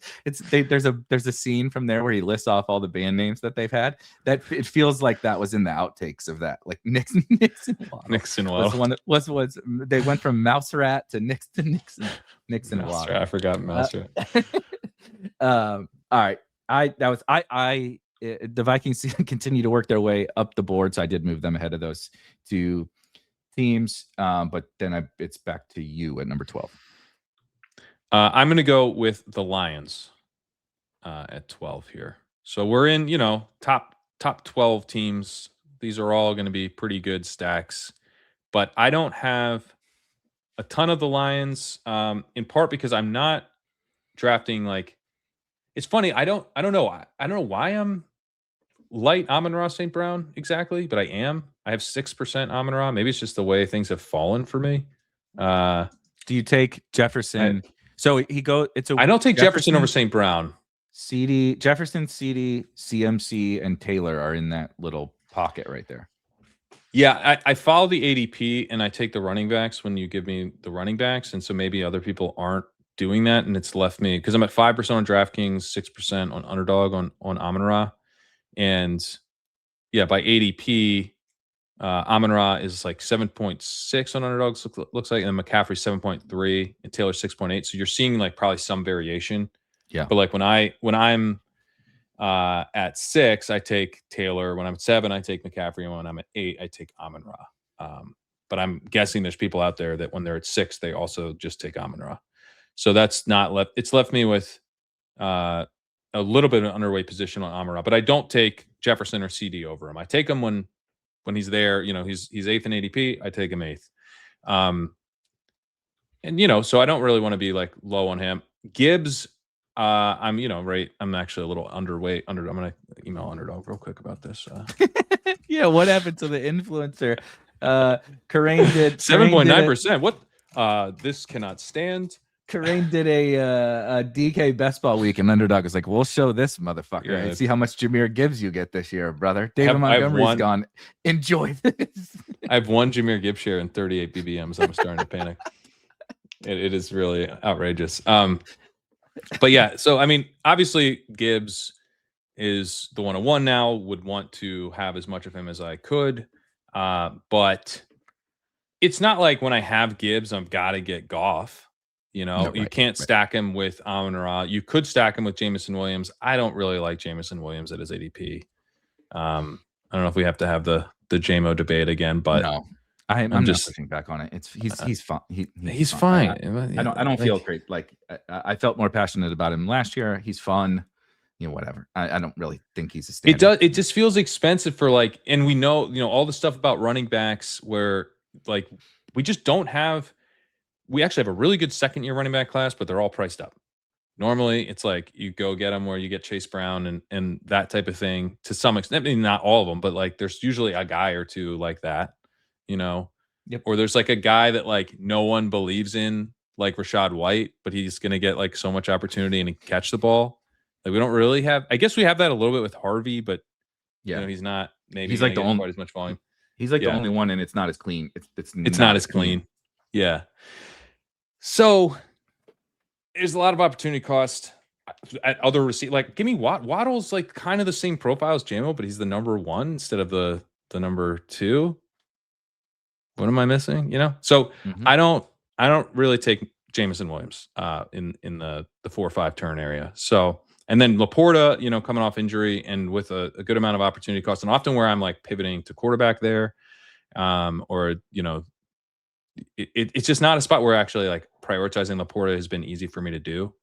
Also, Fannin is now, so if I was going to do it, I think I'd just do that. Yep. So it's kind of more just about like Amon-Ra and Goff. That's the stack. There's no real back stacking here. This is also an offense that we're basically done taking. I guess Pacheco. But I like literally haven't clicked Pacheco once. I've forced it. I have 2%, and I've just been like, okay, there is a somewhat of a scenario where Gibbs gets hurt, and maybe somebody. I think it was somebody posted something about Pacheco in what he broke his leg or whatever a few years ago, or 2 years ago or whatever, and this is year 2 after that injury, and I just so happened to read somebody say that, and I was like, fine, I'll do it once. You know what I mean? But it was only because it was top of mind, and I forced myself to do it. I can't stomach it. Like maybe after like 6 beers I'll click Pacheco, but that's about it. I did too many eliminators when they did the Frenchie eliminator. I did like 19 at once, and I started timing out on Charbonnet and Pacheco, and Shady messaged me. He's like, hey, man, like just making sure you're in these eliminators. You keep taking our 2 least favorite picks in all these eliminators. Just FYI. Maybe imagine taking Zach Charbonnet in eliminator. Someone's doing it because he has an ADP. There's a new. Did you see the new underdog contest? The Frenchie thing they came out with. The 11 of today? 12 advanced. 11 of 12 advanced. It's like they should call it the fucking Charbonnet. Yeah, like this is Charbonnet. This is the Charbonnet. Yeah, exactly. Or this is the neighbors. Should you call it the Charbonnet since the Charbonnet team is the one that won't advance? Yeah, this is your neighbors Rice team. Like if you would like to draft neighbors, Jacobs. Yep. Yeah. Just Kittle, get all these Kraft, guys. Yeah, all of them. Yeah. Yeah. Man. Oh man. I'm pretty excited to see what I'm gonna see how many, I'm gonna do it to see how many 12th place teams I can get by drafting all. I'm gonna do 100% of all those losers who are all not gonna play for most of the season and see if I can get 12th. Do you think next week they're gonna roll out one of 12 advance? Yeah. So like totally go 180. 0 of 12 next week. We're gonna go. Nobody advances. We toss everybody's name in a hat, and that's who makes the playoffs. The advancement structures they've been releasing on these Fridays are so all over the place. I don't really understand where they're getting these ideas. I love it. It's hilarious. Yeah, it's entertaining. It's very entertaining. But anyway, the Lions, good offense. Prices are such that I'm having trouble building teams with multiple lines.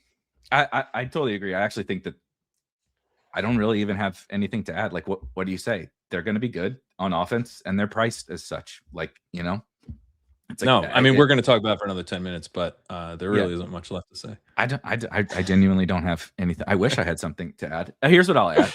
Jameson Williams is from St. Louis, and Sam Laporta is from right outside of St. Louis on the Illinois side. So they automatically get a boost up for old Erik. There you go. Are you going to take any at all Isaac Tesla? There's the last question, because he would be your like late line. Yeah. So you can see that I'm not really drafting Tesla in the way I said the offense is done. No, I'm not. I mean, Tesla's like, I think we only care about him because he caught touchdowns, and like maybe he has that kind of like touchdown guy role. I mean, he is big. He's a 6'4", 217. He's a big dude. But he wasn't a good prospect at all.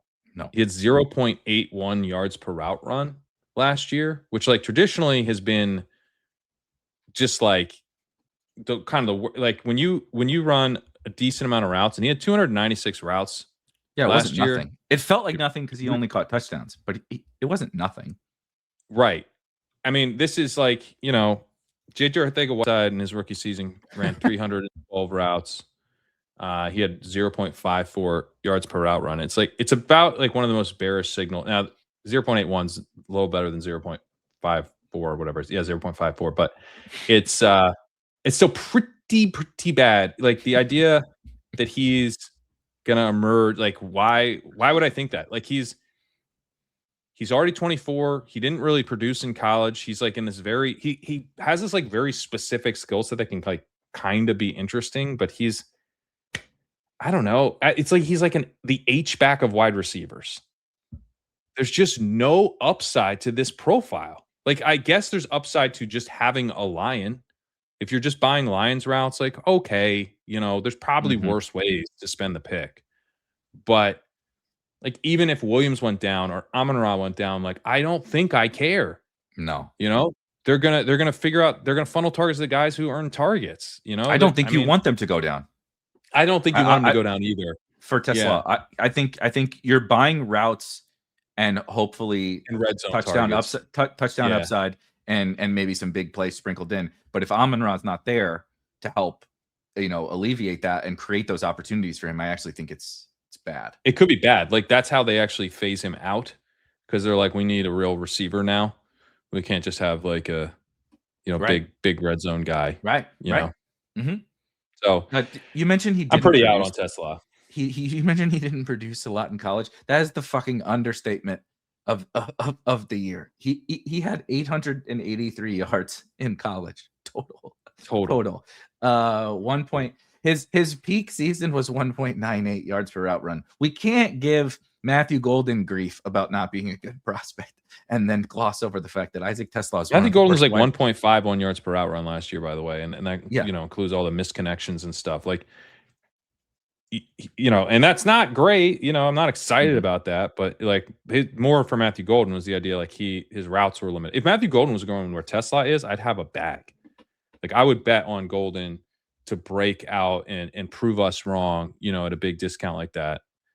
Tesla was a 3rd round pick. He was a weird 3rd round pick. He's a guy no one really was thinking of as a 3rd round pick headed in. He's like a guy like we kind of had. Caleb Douglas. It's like Caleb Douglas. Yeah, we're like people are adding him to the models after the draft. Like he's like that kind of guy. Yeah, just not a strong prospect. Yeah, when the draftniks who live tweet or whatever the draft have to go, you're gonna have to give me a little bit to give you some Tesla information, because when the highlight package starts playing to silence and you just hear some like it's the his highlight package starts with the Undertaker dong, and he starts walking in. And you're like, yeah, this is awful. His everybody has YouTube highlight tapes, right? And they're like 10 minutes long or whatever. The Tesla one's like 2 minutes and 10 seconds. Is the generally not panic great that they still haven't come up with anything to say about him? Yeah, generally not great. But yeah, I'm with you. He could score a lot of touchdowns, and I can attack him onto some golf teams. I attack him onto some golf teams for that. Sure. Where it's like, yeah, he'll have a couple of in that scenario. He'll have a couple of. But you talk about like the linear, guys getting better is not linear. Like guys scoring touchdowns is not linear either. Like a dude scores 6 touchdowns as a rookie doesn't mean he's going to score like 8 or 9 or 10 in the second season. He could run more routes and score 3. Score 3. Yeah. I'm totally with you. Another one for me, moving on to number 11. That's another clearly good offense that everyone is excited about. They're the Super Bowl favorites now, but it's the Rams. And it's the very similar-ish issues for me in that, look, Puka's awesome. I draft Puka 4th overall. No questions asked. Don't think twice about it. I maybe they do have one question, but I'll take it. I shouldn't say that. If I you good? Yeah, This is generally the question. Yeah, that is that. I do have a question. Like my question is, I walk up to him and I knock on there and see if anything fucking rattles around up in his head. So yeah, I shouldn't have said that. I should say if we set aside everything else, from a I still take him fourth. I still do it. Yeah. He's obviously awesome at football. Matthew Stafford, whatever, fine. I also do just still have the Matthew Stafford, like you mentioned Kyler, before. Like Kyler doesn't have to throw for as many touchdowns as Matthew Stafford did last season because he is bringing a rushing element to the table. And the part of the reason why we have historically drafted Matthew Stafford cheaper is because you just mentioned touchdowns. It's really hard to continually throw league high touchdowns, no matter how good you're off. Like, it doesn't matter. Aaron Rodgers had a 50 touchdown season. How many more has he had? Right? Like it's just really hard to replicate. Even they could get better, similar to our conversation before. They could get better on offense, and they might, for all that we know. And Stafford scores fewer fantasy points. I think they got better as a team. That is for sure. Does that limit Matthew Stafford's passing touchdowns? I don't know. Does having Myles Garrett and now apparently soon to be Aaron Donald and Trent McDuffie and Trent McDuffie on defense, does that limit the amount of points that McVay feels like he needs to score in the fourth quarter? Those are like galaxy brain things, but it's all a factor at the end of the day. And Davante Adams is not the old Davante Adams. He's still obviously a good football player and going to score touchdowns, no question.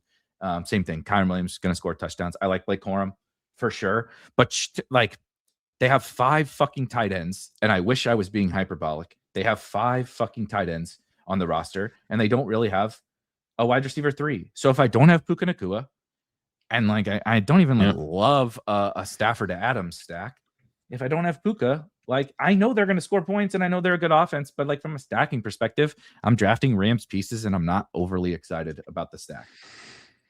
Yeah, and I think, Terrence Ferguson, I know some people are excited about. I kind of get it, but, another guy I didn't think was a super great prospect. And I think, Colby Parkinson showed some stuff he could certainly be the starter this year. I don't think they would be unhappy with that. And then they draft Max Clare, which is a pretty big concern for the Ferguson bet. To me, the Ferguson stuff, it's did you they drafted Max Clare. We all know that, right? That's in the second round. In the same round they drafted Terrence Ferguson. Yeah. The reason Clare is a traditional tight end. He plays, he's not Eli Stowers or something. He's going to play. I think he's, a bit of a pass catcher, but he's not. He's like a wide tight end. So yes, it just feels crowded at tight end. I'm not drafting a lot of these guys. Sometimes I'll take Parkinson. I have drafted Clare. I have drafted Ferguson. So I've taken all of them, but none of them is someone I'm really that excited to. I mean, if you're like, hey, Pat, you drafted Colby Parkinson on this team, he has 35% route participation in week 17. I'd be like, I'm not even mad about that. Seems I guess, I deserve that. But it's also, I mean, I guess it's hard for me to see that one of these guys even own the tight end job. I think they're all going to be kind of splitting it. I don't think they want someone to own it. That's why they have fucking 5 of them. That does seem like a pretty good theory.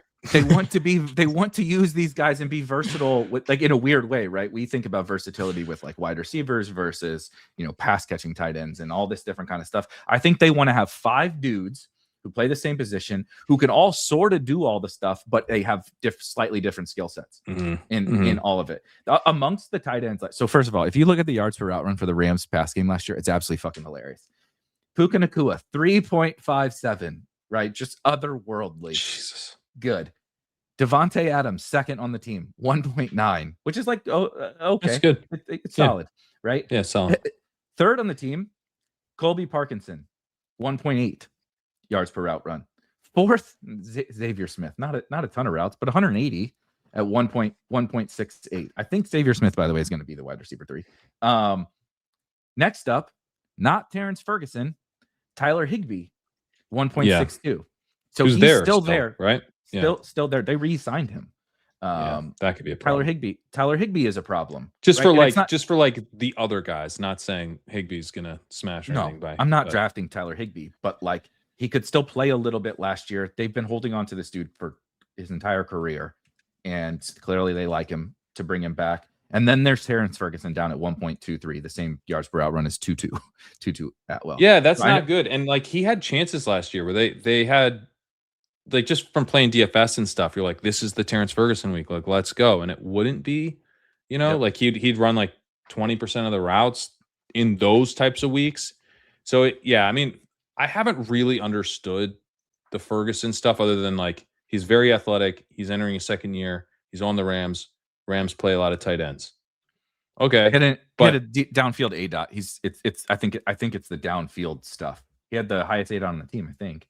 Yeah, 17.9. Yeah. Yeah. Well, Tutu, but him 17. But I'll give you that too. That's kind of fun. Although, he caught 12 of 31 targets, so maybe that wasn't a good idea. Maybe let's not have a 20-yard. Maybe our field stretcher shouldn't be our tight end. It might have been like a terrible usage of him. We're using it. That's a great. I actually hadn't thought about that because I've been thinking about it as like, oh, he has a unique role as like sort of a field stretch. He's this kind of ace in the hole amongst the tight end group, and then you're like, well, he was really bad in that role. It's a 39% catch rate, dude. That's horrible. Darius Hayward-Bay had higher catch rates than this motherfucker, dude. And Darius Hayward-Bay only ran go routes and he couldn't catch. Jesus Christ. Yeah, okay. I'm moving Terrence Ferguson down my rankings, I think, after this. I mean, he could, I guess, be the dip. It's hard for me to see. Like, it feels a little small win. I mean, I guess it's all small misses down there, but I'm not like dreaming on Ferguson as much as some other people because it's hard for me to see how he consolidates enough routes. They I think are going to do a committee of some, like if they don't do a committee and Terrence Ferguson is their clear-cut starting tight end, I'm pretty sure that's like in 2027 or even 2028, like where he has to like beat out Claire over multiple seasons. They they kind of like maybe that could happen next year, but I mean, maybe it could happen by the end of this year, but like, I think we're still going to see Claire get some work to close the season, probably, especially at the way this committee role, like it creates a lower bar for the guys to get on the field because they're running out multiple dudes, sometimes 3 at a time, that makes it easier for Claire to show some stuff and like, oh, okay. I mean, he was a 2nd-round pick. If he looks all right, they might want to put more on his plate. So it's just like hard for Ferguson with Parkinson, with Higbee, like, Davis Allen, who gives a shit, but like Davis Allen ran more routes than Terrence Ferguson did.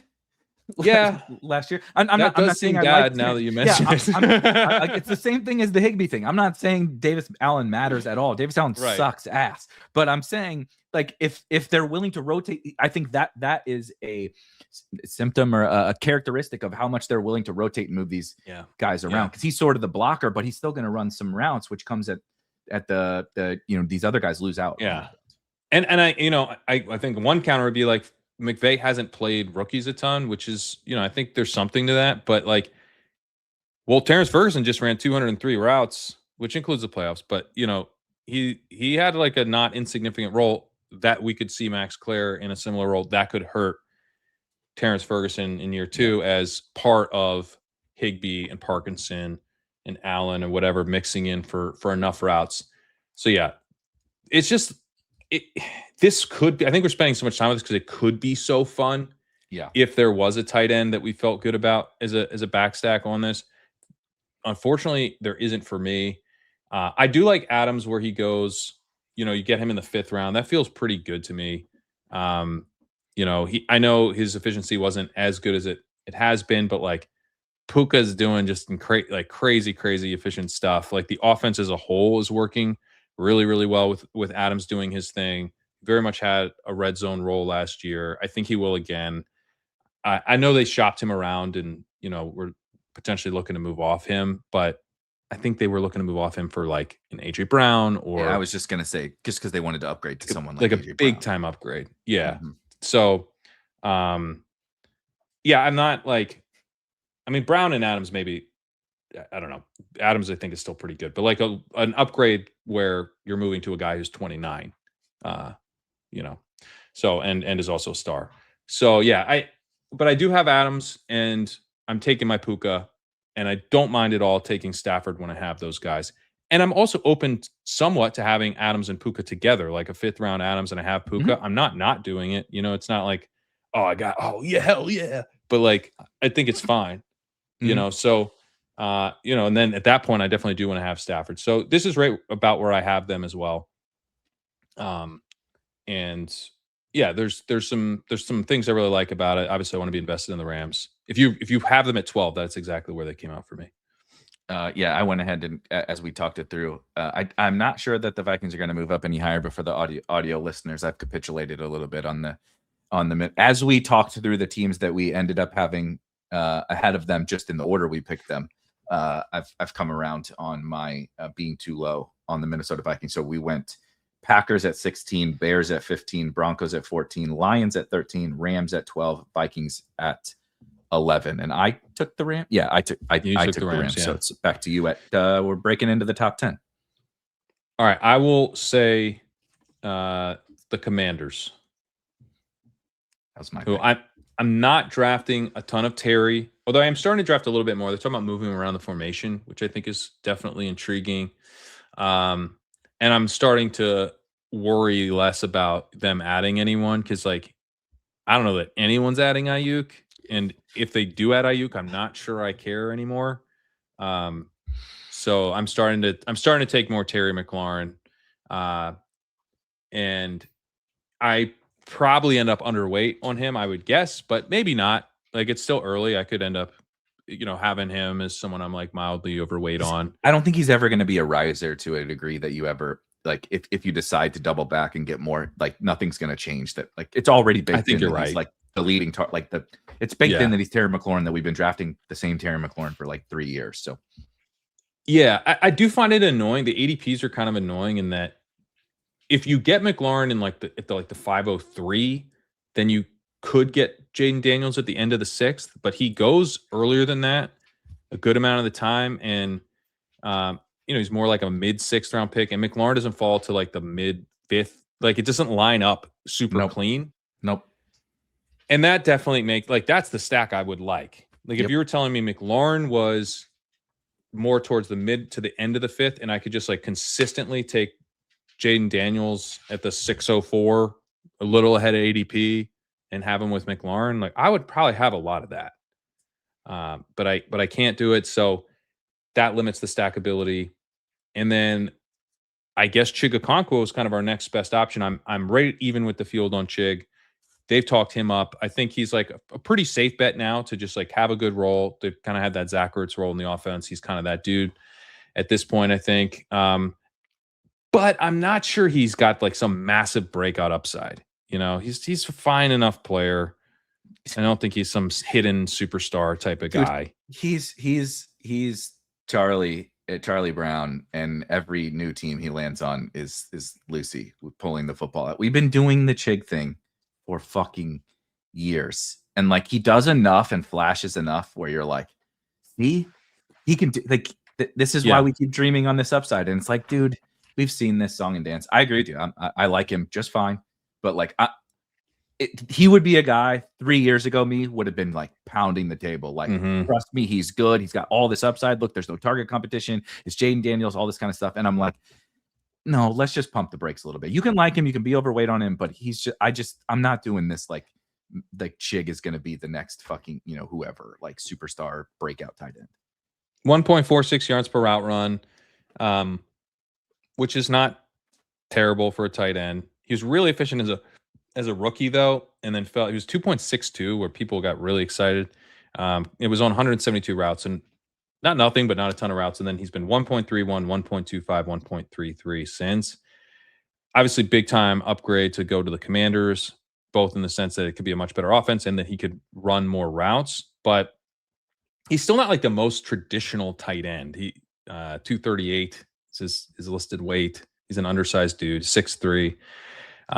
So yeah, I mean, he's a former 4th round pick who flashed as a rookie, hasn't flashed a lot since, ends up in a good situation. he strikes me as the type of guy who we could end up viewing as like a clear hit and then take him pretty close to where he's going now. Right? Like or he's the guy that is a clear hit and the royal we moves up way too much next year because you're like, see, we told you he's good. Now he deserves to be in that Laporta range or whatever, where Laporta. Yes, it's possible, but I think he's more. But then it's a failure. Then it's like an epic disaster next year. You know what I mean? Disaster. Yeah. I think he's much more likely to go like he hits and goes behind Dalton Kincaid. Where Dalton Kincaid goes now. Yeah, like he's like in the 130 range, and he's currently Kincaid likely Andrew 148. Like he flips ahead. Like he's not in the Hunter Henry range anymore. He's in this new this other. He's in Ferguson and those dudes. Like I could definitely see him joining that club, which is a win, but it's not. And again, I'm even with ADP, so I'm not fading him, but it's just he's not a guy I'm getting super excited about. And then Rachaad White, I take some. If I have Daniels, I'm more likely to take White, than some of the other options there, just because he can catch the ball a bit. JCM, it's fine, I guess. I'm a little bit worried about Kerrane Allen in kind of that Monangai-esque profile, like just a little similar to JCM's your explosion rushing back, and Atron's your grinder rushing back, and the grinder scares me. If you are trying to be Ken Walker, but you're not Ken Walker, you can run into some serious issues with how that plays out with your football team. If there is a Kerrane Allen and a Rachaad White alongside you. Yeah. If you're not really good and your calling card is explosion, that's sometimes you just don't play very much. Yep. Like if you're not very good and your calling card is consistency. Yeah. Sometimes you play a lot more than we would like to see. Right. 100%. Javonte Williams was a home run, slam dunk, grand slam, whatever fucking cliche you want to use last year. Not because he was awesome. I mean, he was fine. It was just, I do what the offense requires me to do, and I don't fuck up. Yep. And I don't get that killed. And like Bill ain't doing that because that's Rachaad White's role, right? The last part. So like I came into the year like I didn't really like Kerrane Allen as a prospect much. And then like similar to like the Viking stuff we were talking about in reverse, I'm like, I didn't really like Kerrane. Bill's the incumbent. Rachaad White, in theory, isn't stealing his rushing role. And as it's gone on, I'm like, yeah, but you didn't like Bill as a prospect either. And he was a 7th round pick and didn't do anything as a rookie. And so like and then the camp hype stuff is, God, dude, we're in OTAs and it's out of control. Like this shit is out of control. Every team has a guy that's going to the fucking Hall of Fame. Out there in shorts and t-shirts, but Kerrane has been the talk of the running back room and flashing and all whatever other stuff you want to say. So it does have me a little bit more interested in Kerrane and kind of off Bill right now. Yeah, I'm with you on that. I'm not yet in on Kerrane, but I'm not taking a ton of Bill, and I don't want to be super overweight on Rachaad White. Although I am somewhat, I'm like at 11%, so not 42% like Sanderson. Brother, I got. Thank God for Jacob, because I would be so embarrassed to say I have 20%. I have 20% Rachaad White, and it sounds like nothing. When someone else has 40 and you have 20, and it's like I'm prudent. Oh yeah, wow, you're being really responsible. I'm like, yeah, thank you. Yeah. So, and then the other guy is Antonio Williams. So I wrote up the rookies, and I was kind of with Williams, when I do this stuff, I'm not sure what I'm going to say until, I kind of dig in and I'm like, but I kind of was like, okay, I'm probably going to write something like, I've been fading Williams, but I'm, I see now that I should probably mix him in or blah, blah, blah. And I was just like, I did it all. And I was like, I'm fading the shit out of Antonio Williams. Like he's at 159. And it's like, he's a 3rd round pick. And one of the things that jumped out to me is like a lot of these 3rd round picks have actually like not been great for best ball. Tank Dell smashed. And then you do have Amon-Ra and Puka Nacua, who were later 4th and then 5th round picks. And they obviously completely smashed. But you haven't then like that basically sums up the hits since 2021 of guys who of rookie wide receivers who were drafted round 3 or later, who were big time. I guess I should include Jalen McMillan and Michael Wilson. Yeah, hits as a rookie. As a rookie. So I broke them into 5 groups: legendary seasons, hits, small misses, whiffs, so just kind of your classic busts, and then like landmines, like kind of like team wrecking type dudes, like Jermaine Burton, or Jermaine Burton actually had a good advance rate that year because it was so good to draft Bengals. I love those. So just really, I don't want to totally derail the point, but somebody yesterday asked a great question about like trying to look into like some structural things and looking at like, oh, is there somewhere I can look at some like data of all the teams drafted? He was looking at drafters specifically, right? So we have that at Spike Week. You can look at tournament team. You can look at every single fucking team individually if you want to, but also like the macro level data. And was like, because I want to see, like similar to that, exactly what you were saying. Like, what about top 10, top 5% rates and all this different kind of stuff. And I was like, please just be careful because when, like he said, Jermaine Burton can have an awesome advance rate.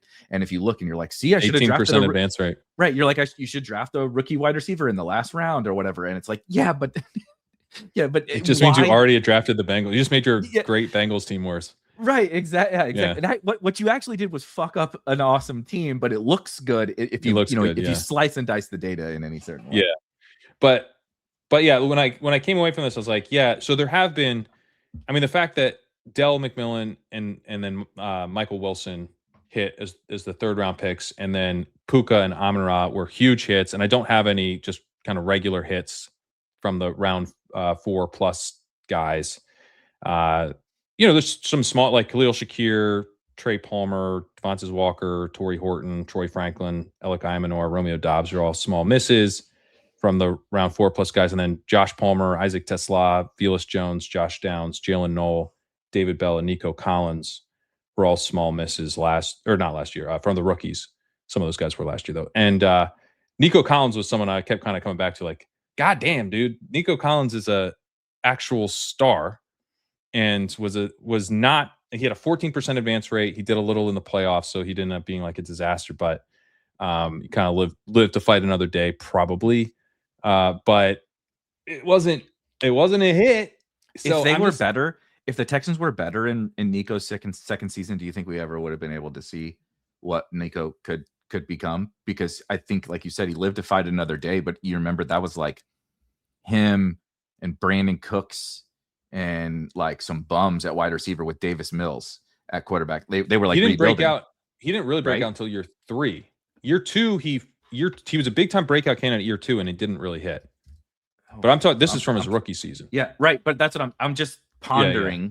Like, we know Nico Collins is yeah, you're right. Year 3, I totally. It was year 3, but I think you're thinking of year 2 is what I'm saying. I'm thinking of year 2. Yeah, you're right. Yeah. So yes, I do. I mean, I think in a better situation, like very clearly, he was in a better situation the following year, and he was awesome. I mean, I think he was like kind of a downfield raw type of receiver, and I think he's added a lot to his game since he entered the league. So maybe he was always going to break out year 3. I don't know, but certainly, yeah, he was held back by the situation in year 2. Crazy. Anyway, it left me feeling like, hey, if anything, we probably are too optimistic on round 3 wide receivers entering their rookie season. Some of these guys, have been okay later on, particularly actually some of the late, like the round 4 plus guys. There's some interesting names that have gone on to be pretty solid that didn't really hit, but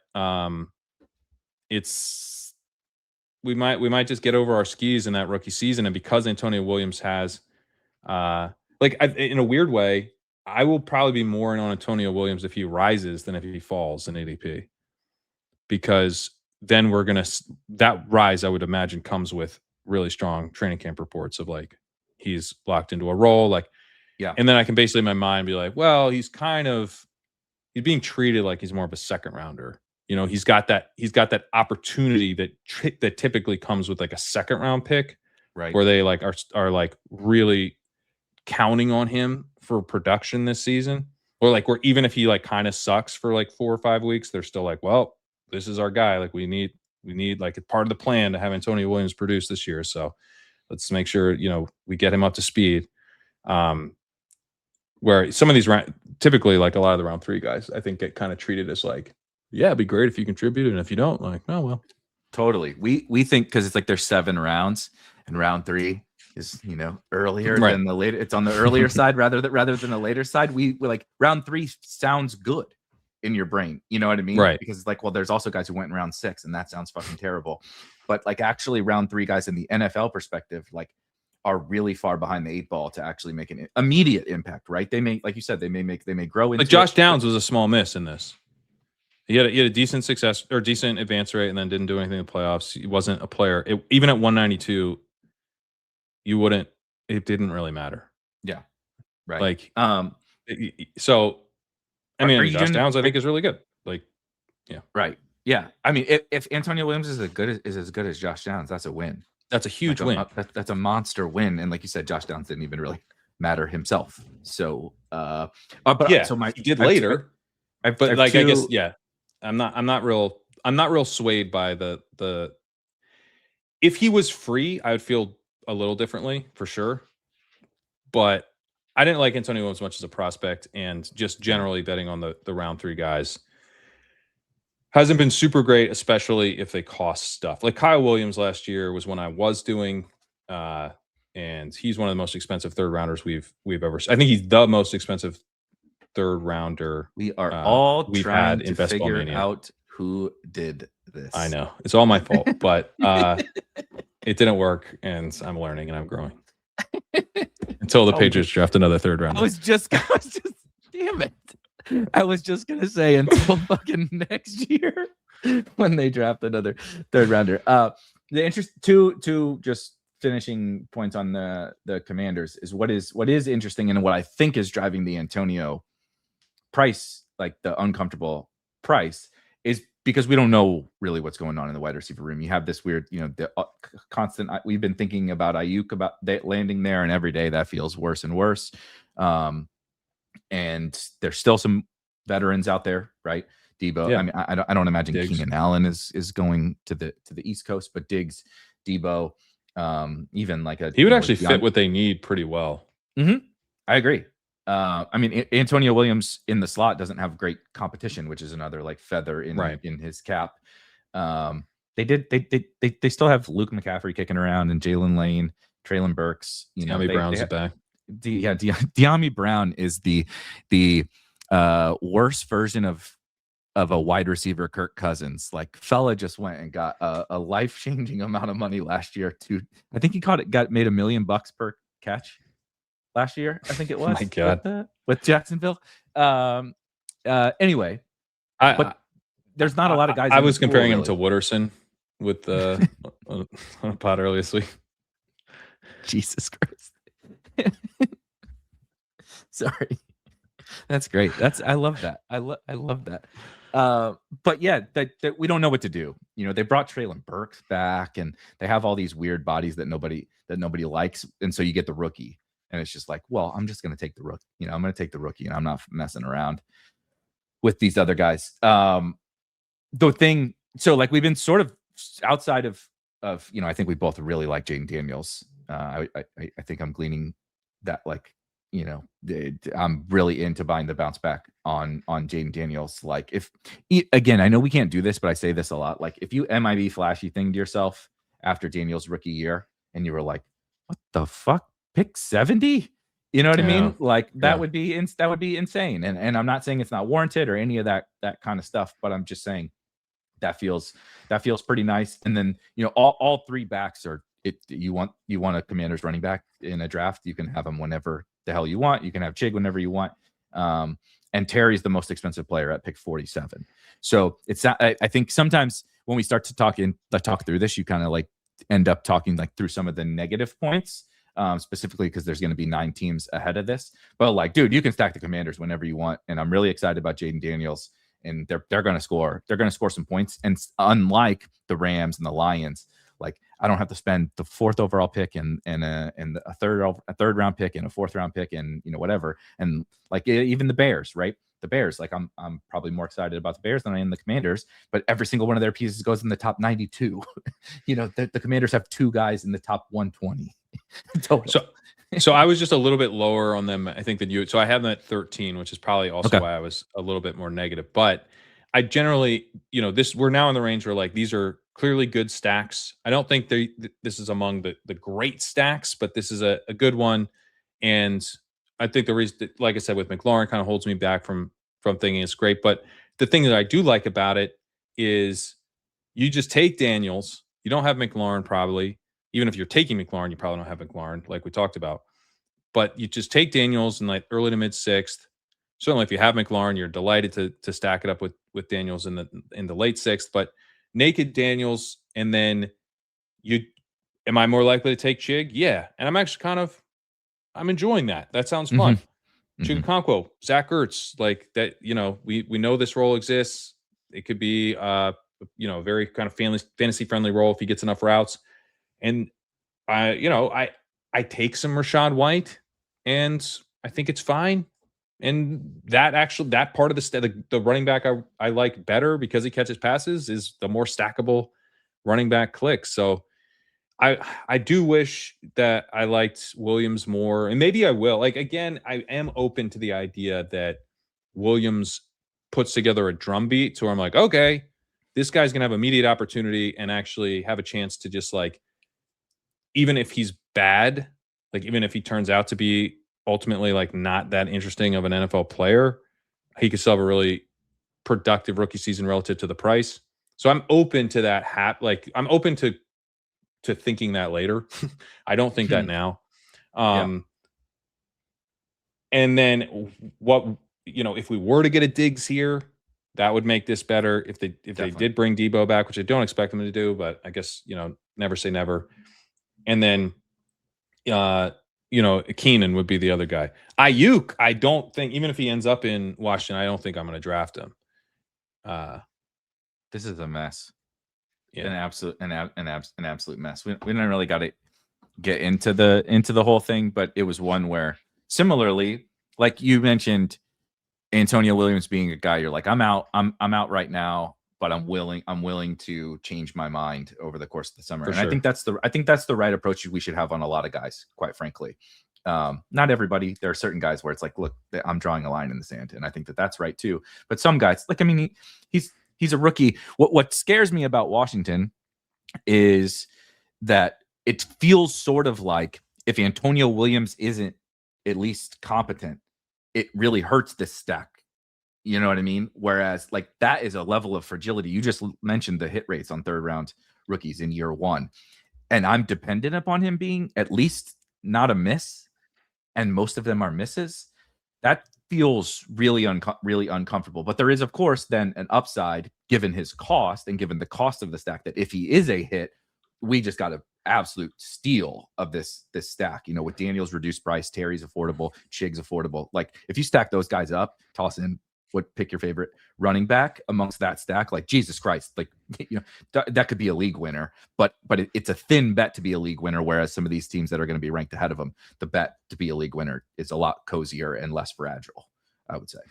And I mean, I opened the year like I'm into drafting Ayuk and like fading, and I kind of thought it would happen sooner rather than later, maybe June 1 or whatever, and this thing's going to linger on. This is high school childish drama from all parties involved. I'm not condoning what Brandon Ayuk is doing. He's acting like an idiot, but like his career is being fucked with as well by like a multi-billion-dollar organization. Like I understand why he's mad. I don't think he should act the way that he's acting, but it's all a mess. It's just a mess. Everybody just needs to go their separate ways and fucking move on from this petty bullshit. Yeah. Yeah, but like, I don't know. This is the time of year where everyone's supposed to be in the best shape of their life and everyone's lining up in every position ever created by a football coach. And, I'm getting the weirdest short form videos from Ayuk instead. It doesn't fill me with optimism. It's not great. By the way, on this team too, I guess I should also mention, like, there's one thing that would keep them out of the top 10 for me, or at least, we have them at 10th, but, keep them from going any higher is like, we have had a number of exciting offensive coordinator hires and guys that are kind of like potentially the next guy, like Declan Doyle. Would you be surprised if Declan Doyle was a head coach next year? No. We get the Eagles. He could be the Commanders head coach next year. Eagles, Sean Mannion. Declan Doyle might be the Commanders head coach. Yeah, I mean, seriously, doesn't honestly, go well. Yeah. Sean Mannion was it's been talked up as an absolute wizard. He was like kind of the Eagles were psyched to be able to get him and bring him in, and there was what did who was it? Mailata was saying that he's like this. He was like, if you were to put the smartest three coaches in a room, Sean would be in there. Actually, it would just be Sean. Didn't he go to like good. Oregon State too? Yeah, Sean Mannion from Oregon State. Is Oregon State like a really smart school or something, or is he just a football wizard? I think he's just a football wizard, man. That's crazy. Yeah. Here's the quote from Jordan Mailata. He wasn't even in high school when I was in high school. This is wild, man. Jesus. If I were to lock the three smartest people in the facility in one room, Sean would be there. And I think Sean will just be by himself, Jordan Mailata said. He's a wizard. And I'm super excited as the year goes on, we get to display what is in the beautiful mind of his. Apparently he's this is now the third time on a podcast I've shared that quote because I think it's hilarious. But someone told me that he's actually boys with what's his face, the head coach as well. So it's like extra funny that he didn't mention him. If you Google Sean Mannion right now and you go to the news tab, it is pretty funny. Like it's all clickbait stuff, but it looks and sounds like the Eagles knew what they were doing with Sean Mannion. What Sean Mannion can bring to the Eagles offense. He's an evil genius. It's like all these evil genius and savant and like all this kind of stuff. And we've seen this with Sirianni where it's like you need, to have the right OC in there and things move on. So I am, when they had Kellen Moore, things were great.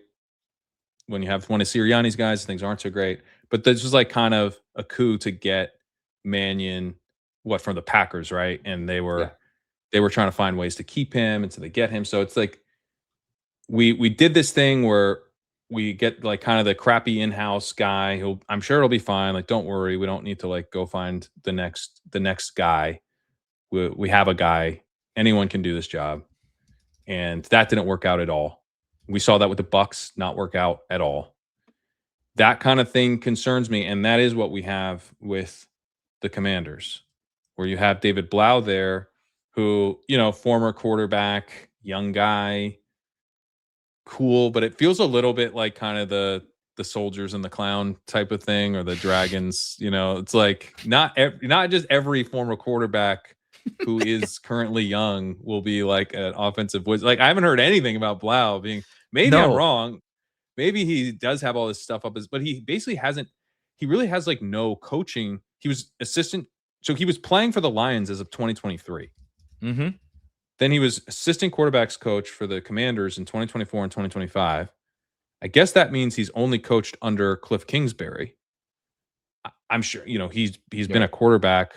He was, went undrafted in 2019. He's only 30. So he's like he didn't even have a long playing career. He was undrafted in 2019. So this dude was in college in 2018. It's crazy.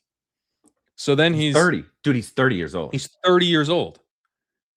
And then he played Cleveland, Lions, 2022 Vikings, 2022 Cardinals, Lions. I guess that's Ben Johnson Lions. So maybe does he come from the Ben Johnson tree technically because he learned his offense? Like, it's not like he didn't go apprentice under Sean McVay or Shanahan, right? Or and we haven't heard a lot about him. It seemed like kind of anyway. I hope he's a great OC, but this one just feels more like you're just like, and like it could work out. I wasn't so sure Liam Cohen was going to be a good OC. That one seemed like, oh shit, they're losing Canales. They go find another McVay guy, like maybe, and then Liam Cohen's awesome. So I don't know.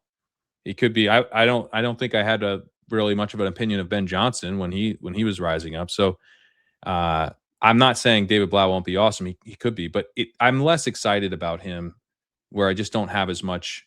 I don't have any buzz on him, and he was in house. They get rid of Kingsbury.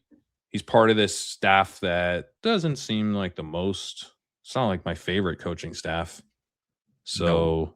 I would kind of be surprised if hidden on this coaching staff all along was like a genius, but maybe there is.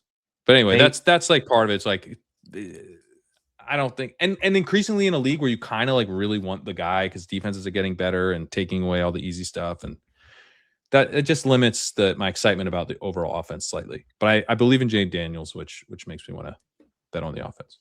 And I do think that. So I was just reading, this is so Jets, by the way. They asked to interview David Blau, and the Commanders turned it down. So they clearly value, and then they made him the OC, right? So that was kind of how this all that's not nothing. What I imagined is he was probably going to get the Jets offensive coordinator job, or they thought he might. And the Commanders, in order to keep him, they value him highly enough, they kicked Cliff out the door. They're just reading the tea leaves based on what happened is sort of what I would. That makes me feel better. Put out together. So they value that. I mean, it doesn't mean Dan Quinn and these guys are right about him, but they value his expertise. I was also just looking up.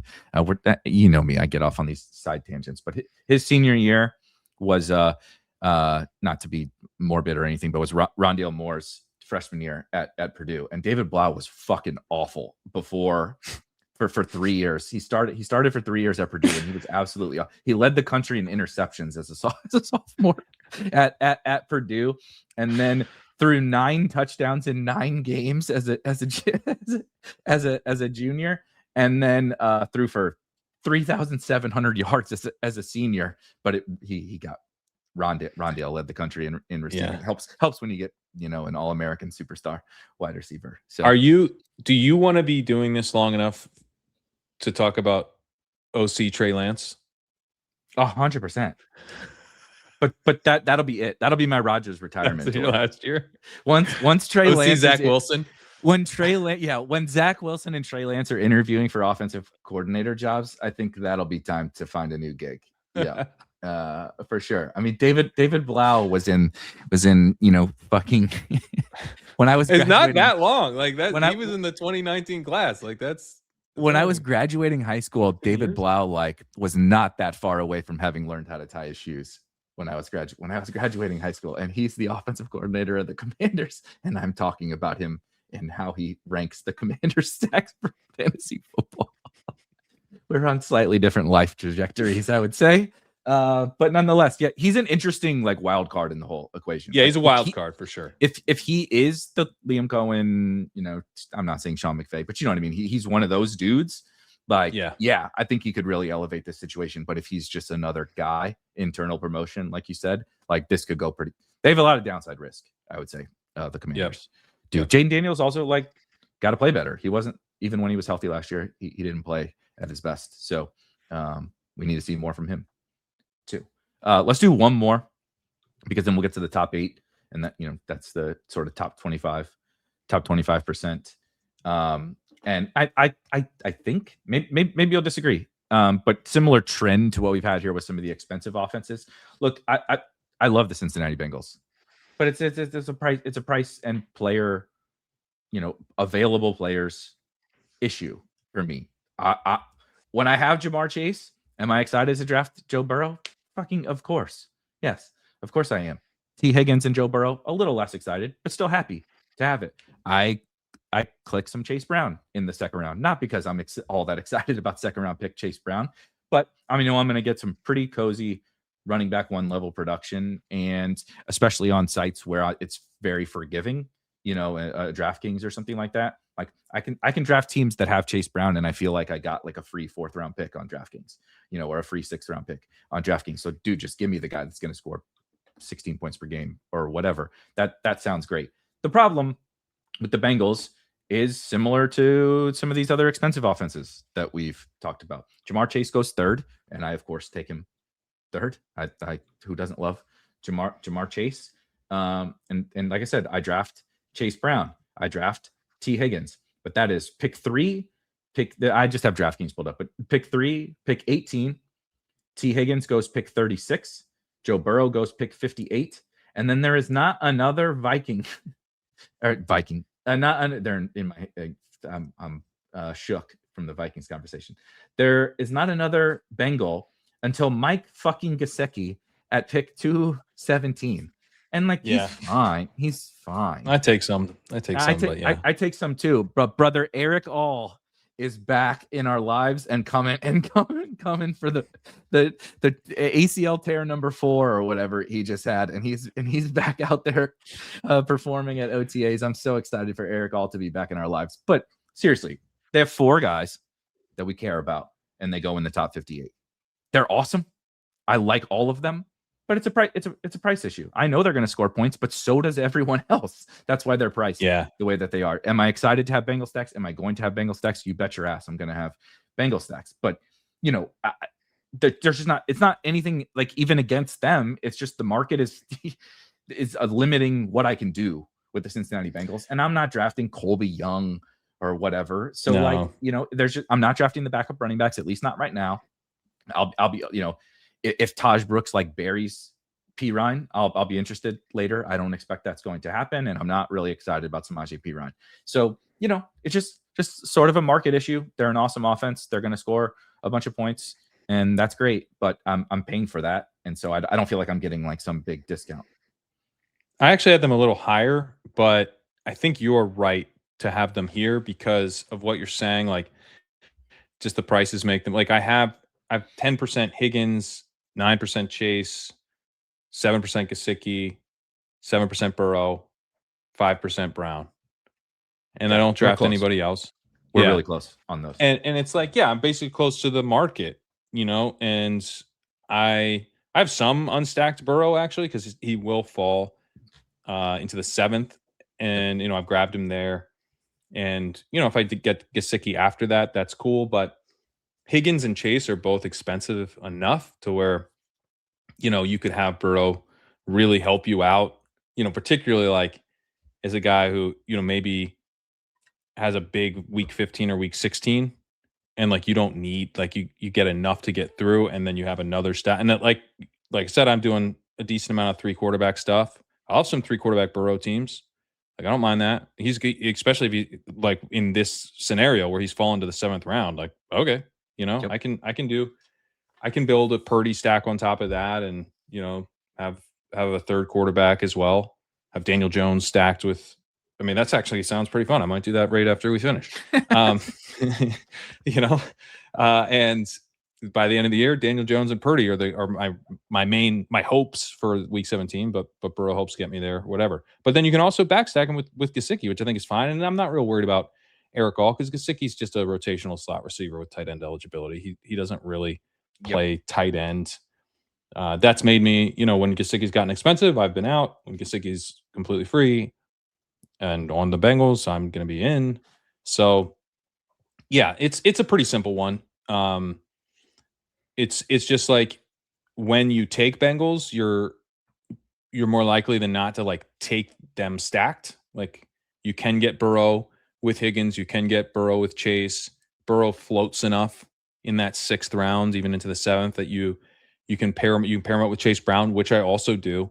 Mm-hmm. So there's 3 guys. Burrow. The nice thing about Burrow is that he floats through that 6-7 round range, and then you can just pair him. There's 3 guys who are all probably going to pair. They're all going to complete the stack, but also it's not like Burrow never makes it back to Chase, where you're like, oh, totally. Why can't I get any Burrow Chase? Like you get Burrow Chase. It's a thing you get, but you're not always going to have it. So it kind of just is nice. It's like, I'm going to have Burrow. A lot of times I'm going to have a Bengal, about even with the fields on the Bengals. And then when Burrow comes around, I'll take some Burrow. Sometimes I'll take Burrow unstacked, and because it's just such an ADP value. But then maybe I can get Gesicki backstack. That having that one backstack option is at least somewhat appealing. So this one's pretty pretty simple. It's just hard to get super overweight on these guys. I mean, like to get overweight on Jamar Chase, really, you'd have to take him over the running back. So it's just kind of tricky. Fun fact. I've told you this, I think, that I'm drafting only 0 running back teams in Best Ball Mania specifically this year. So like I'm getting like you joked about Underdog not giving you 101s. Well, I have 15% Jahmyr Gibbs on DraftKings. So I'm like, this is awesome. Like, I have 10% Chase Brown on DraftKings. Like I'm drafting Derrick Henry on DraftKings. Like it's I know it seems counterintuitive. We don't got to talk about it today, but it's just sort of an experiment, like hypothesis that I have about kind of the underdog market and half point PPR and all this different kind of stuff. I'm trying to play it out. So to that end, like I have 20% Jamar Chase in Best Ball Mania because I'm not taking those other guys. So like on underdog, I'm going to have more Bengals stacks. I'm trying it. Like you said, you have to take him over these guys. I'm like, well, let's try it. Let's see. So like BBM is going to be like, okay, I'm going to be more successful if the Bengals are more successful in BBM. Whereas the other sites, like I'm just taking my medicine, right? Take Jamar Chase at 3. Let me know when you're doing BBMs because I'm desperate for more Gibbs, and it sounds like I can get them from the 103. If we'll have to do some BBM streams, and I'll message. We can co-message the underdog people and be like, you don't even have to give Pat the 101. Just give it to give it to Erik. Give him the 103, and he'll get one of each on or Gibbs. But no, I the Bengals are pretty. I love that so much. Oh God! The fucked up thing about making those jokes is that 99% of the audience is like, gets it, but there's always somebody out there that's like, these losing their absolute shit. Cheating. Yeah, these guys are really cheating. I hear them sending the email. They go to their Discord or they go to Reddit or whatever, and like, did you hear that podcast? These motherfuckers are talking to whatever. But no, yeah, I think just the last on Gesicki. I think it was a good point that's important that I try to bring up as well. Like he's labeled as a tight end, and I understand that's just how it works. But like you said, functionally he's a slot receiver. So think of him as a slot receiver. And so his only issue as a slot receiver is, of course, route participation type stuff. Like there's personnel groupings you're not in. They use an actual. When they kick Chase into the slot, we'll use Yoshivas or whatever on the outside. So, but when they get into pass heavy scripts and game scripts and stuff, I like him quite a bit as a late round. I have 15 more minutes if you want to try to get a couple more off the board. Do you have to go? Okay. I have to run. All right. We got a little outing this evening, and Team USA. Are you into soccer? Do you watch the World Cup or anything like? I will watch some of the World Cup for sure. I don't know anything about, like, I'll watch. Like Premier League and stuff, like when it's on, it's a great thing. Like in the career that we're in, like during the days, there's not sports on, on a Wednesday or whatever. And so I'll put it on, but I don't know anything, but there's something about the World Cup that like, I get jacked up. And I can't explain it because I'm not a soccer expert, but I really enjoy watching it. So there's a Cardinals game going on. There's the World Cup. So we're all going out and enjoying that. So I gotta run, but really quick, before we go, I never mentioned, and of course I did it 2.5 hours in today, but if you are subscribed to legendaryupside.com, you get a 40% off discount on a Spike Week subscription that applies to either monthly or to the annual package. I have found that the 2 subscriptions play, like, the reason why it's offered is because they play like so perfectly hand in hand. Like the sidekick plus the portfolio stuff and the exposure stuff and the overlays and everything that we have to are like this brilliant hand in hand, like you're getting inside the brains of Kerrane and of Shady and everybody, and seeing what you guys are, doing and recommending and how the math works and all the different kind of stuff. But then you can also see like your portfolio, right? Like, oh, well, you did this like 100 times. So like, what's the second option on, what's the second option on the sidekick? What's whatever. I think it's a ton of fun, and I'm pretty jazzed up for this year. I'm excited. And I will also add that I know that we're going super long on this, but it's almost like just doing like team by team breakdowns. Yeah, that's what we're doing. Like, we're just doing really team by team breakdowns. Ultimately, it's what like we're best doing, ball team by team. We're opposed to like we're not like trying to, there's different angles on team by team breakdowns. This one is like the the draftability angle. Yeah, exactly. And I kind of like it. At first, I was like, God damn, man, we're gonna do this in like 4 I always episodes. knew what this was, to be clear. And then I'm too stupid. I'm too dumb to figure it out. But as we kept going, I'm like, I'm learning things, and it's a lot of thought provoking conversation, and hopefully the people feel. I didn't know the same. It took me about 20 minutes into the first step to realize this was going to be a 4-parter, but I did realize pretty quickly. I did think it was going to be 3, but 4. I set the over under at 3.5, and I probably would have bet the under, and that was the worst. And I made a lot of bad bets in my life, and that was the worst one I've ever made. You got anything before we go? No, just everything over at Legendary Upside. I mentioned this article I'm working on. Been writing up. I wrote the rookie wide receivers, which is you can check out on the site, and I also have articles coming out on the rookie running backs and second year running backs for best ball. I'll probably split it up into 2 articles. It's kind of interesting because I'm writing it like together, the rookie and second year running backs, because I think there's some, but I think I'm writing too many words now, so I'm probably gonna break it just into rookies and then second. But I'm gonna finish both and get them out kind of snappily, one after the other, so people can kind of compare it, because it is interesting to see like some of the rookie running back picks that were like real bad or, just didn't work at all. And then some of those are the same guys who then smashed as sophomore. So I'm definitely, because this year's rookie running back class is weak, doesn't have any depth. And yet some of the guys I think are still like kind of going a little bit too high. Like, I want Coleman to fall more, because I would like to take Coleman, but he's like, I think he's still kind of hasn't fallen. If Jonah Coleman had not been heard of really, and then went in day 3 to the Broncos, I think he would have a later ADP. I think it was like the hope that he was a day 2 guy is still baked in a little bit. And I want that unbaked. But maybe that happens in July or August, and then he's actually a really good pick, But there's just not that many rookies that look like great picks. But this was a really good sophomore class, because last year's rookie class was so strong. So I'm kind of intrigued to dive in to the sophomore guys more and see. And I think generally we've done a better job with the sophomore guys, because we don't just have blind hope on every player. And we have taken some, like Taj Brooks was, I think, more than 50% drafted last year. Mm-hmm. There's like a lot of guys who's like, we never heard anything about Taj Brooks.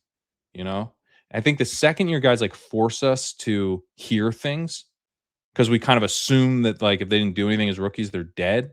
But like that's probably wrong to a degree, because there's lots of guys like Tank Bigsby who like sucked as a rookie and then was like totally fine and actually a really good pick in his second season. So, like there's this, our baseline assumption is much more pessimistic on the second year guys who haven't really broken out. And our baseline assumption on the rookies is probably too optimistic for best ball. In part because we get all excited about like rookies for dynasty, and there's like buzz, and everyone's like, oh, you always want to think about the good outcomes on these guys we haven't seen play yet.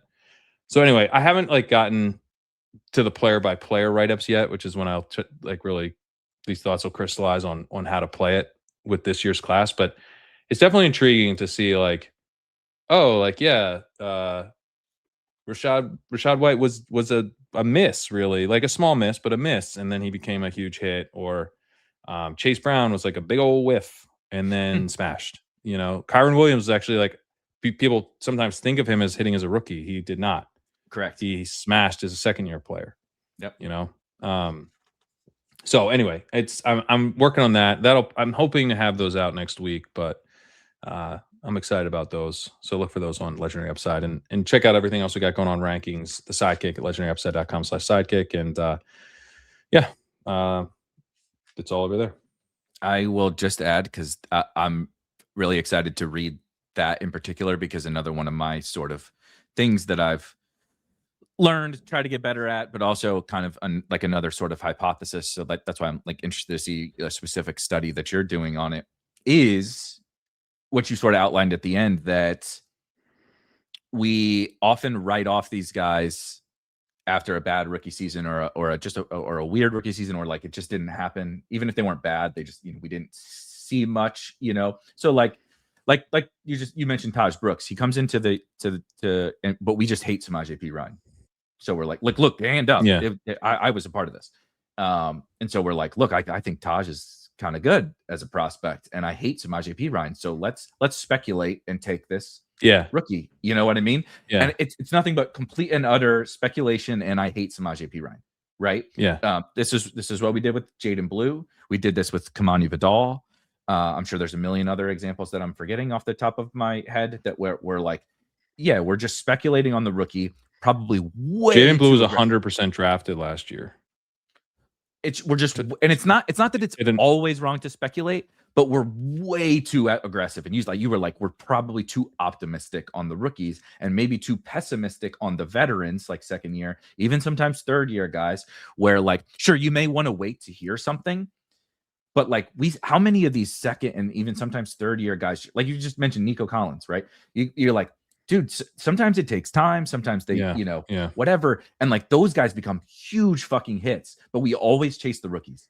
We chase the speculative stuff probably too aggressively. And we don't maybe follow the news on the veteran because we have something tangible to work off of, like, oh, they didn't play as a rookie, or oh, they sucked as a rookie, or whatever. So we sink our teeth into that. And even if there's optimism that we could speculate on, we don't speculate there, and we only speculate on the because we've been burned a little bit. So we're just like we have the feeling like it's not going to happen. I think when we latch onto that feeling too much, sometimes there have been a bunch of busts in the second year running backs as well. So I don't want to the floor. I think is still there's low. No a cheat code. Like there's nothing here that's like, oh, this is the golden rule, just draft all the second year running backs. Like no one is saying that. Right. But there's just like, we've just not taken as many of them, I think has been part of it. Like there's been guys that we just like have whittled it down. And I think the whittling is nice. We're just like the rookie season is when we do the whittling, but like the whittling happens when they're on your team and you're like, oh, well, that was a problem. But like guys who have been 5th round picks or later in the NFL draft, we've actually only had one player in that since 2021 who has been 100% drafted in BBM as a 5th round pick or later in the draft at running back. And it is Jaden Blue. And he is the most expensive we've ever paid for a running back drafted 5th round or later in BBM. Now, I don't have the 2020 data, but I'm sure that's true even through 2020. Sure. But 2021 to 2025, and he's 144. The next highest guy was Ollie Gordon, also last year at 166. The next highest guy was 2 years ago at Kamani Vidal, who was 99% drafted. And a pretty clear bust, I have him in the landmine. He was 11% advance rate. Finals teams were basically, they really hurt your chances of getting through anything. Did not help in the playoffs. He had 2.4 half-point PPR points in the final. So it was a bad pick. Now, Vidal was actually a pretty good pick last year. Yep. So it's just like, it's not even, I think they get hit twice sometimes on the rookies. It's like, obviously we find out which ones suck, but then you also, the guys who hit in year 2 or 3 don't help you at all. So, right. You kind of double whammy. Yeah. Double whammy. And like DJ Giddens was 89% drafted last year. I was drafting a lot of Giddens. I was in on that one because I thought he was a running back 2 on the Colts, but also I didn't know that for sure ever. I think I told myself I did, but I didn't really. And he's behind Jonathan Taylor. Maybe that one works out, if Taylor missed time. I honestly don't think it did because they draft Seth McGowan now, and now it's not clear that Giddens is ahead of McGowan. So probably just that Giddens isn't very good. Anyway, there's like a lot of, it's been both like harrowing and fun to dig into oh, Zach Evans was 17% drafted. That probably was bad. That one. That was another Perine. We've been, Perine is a goddamn cockroach. We've been trying to do Dylan Lowry was 17% drafted. Oh, shout out to Davis Maddock. He's that guy. What percentage? Pull. Yeah, what percentage did Davis have of a Davis? Evan Hull was 20% drafted. Like that's just pure. I did that one. Yep, I did. Yeah, I did too. I mean, I thought Hull. I was like athletic. You can talk yourself, but it's just a different. I think what we're doing for Dynasty. I know what we're doing for Dynasty and best ball is different, and I think we're we're still like separating. We're still in the process of going our two separate ways on those formats. Totally.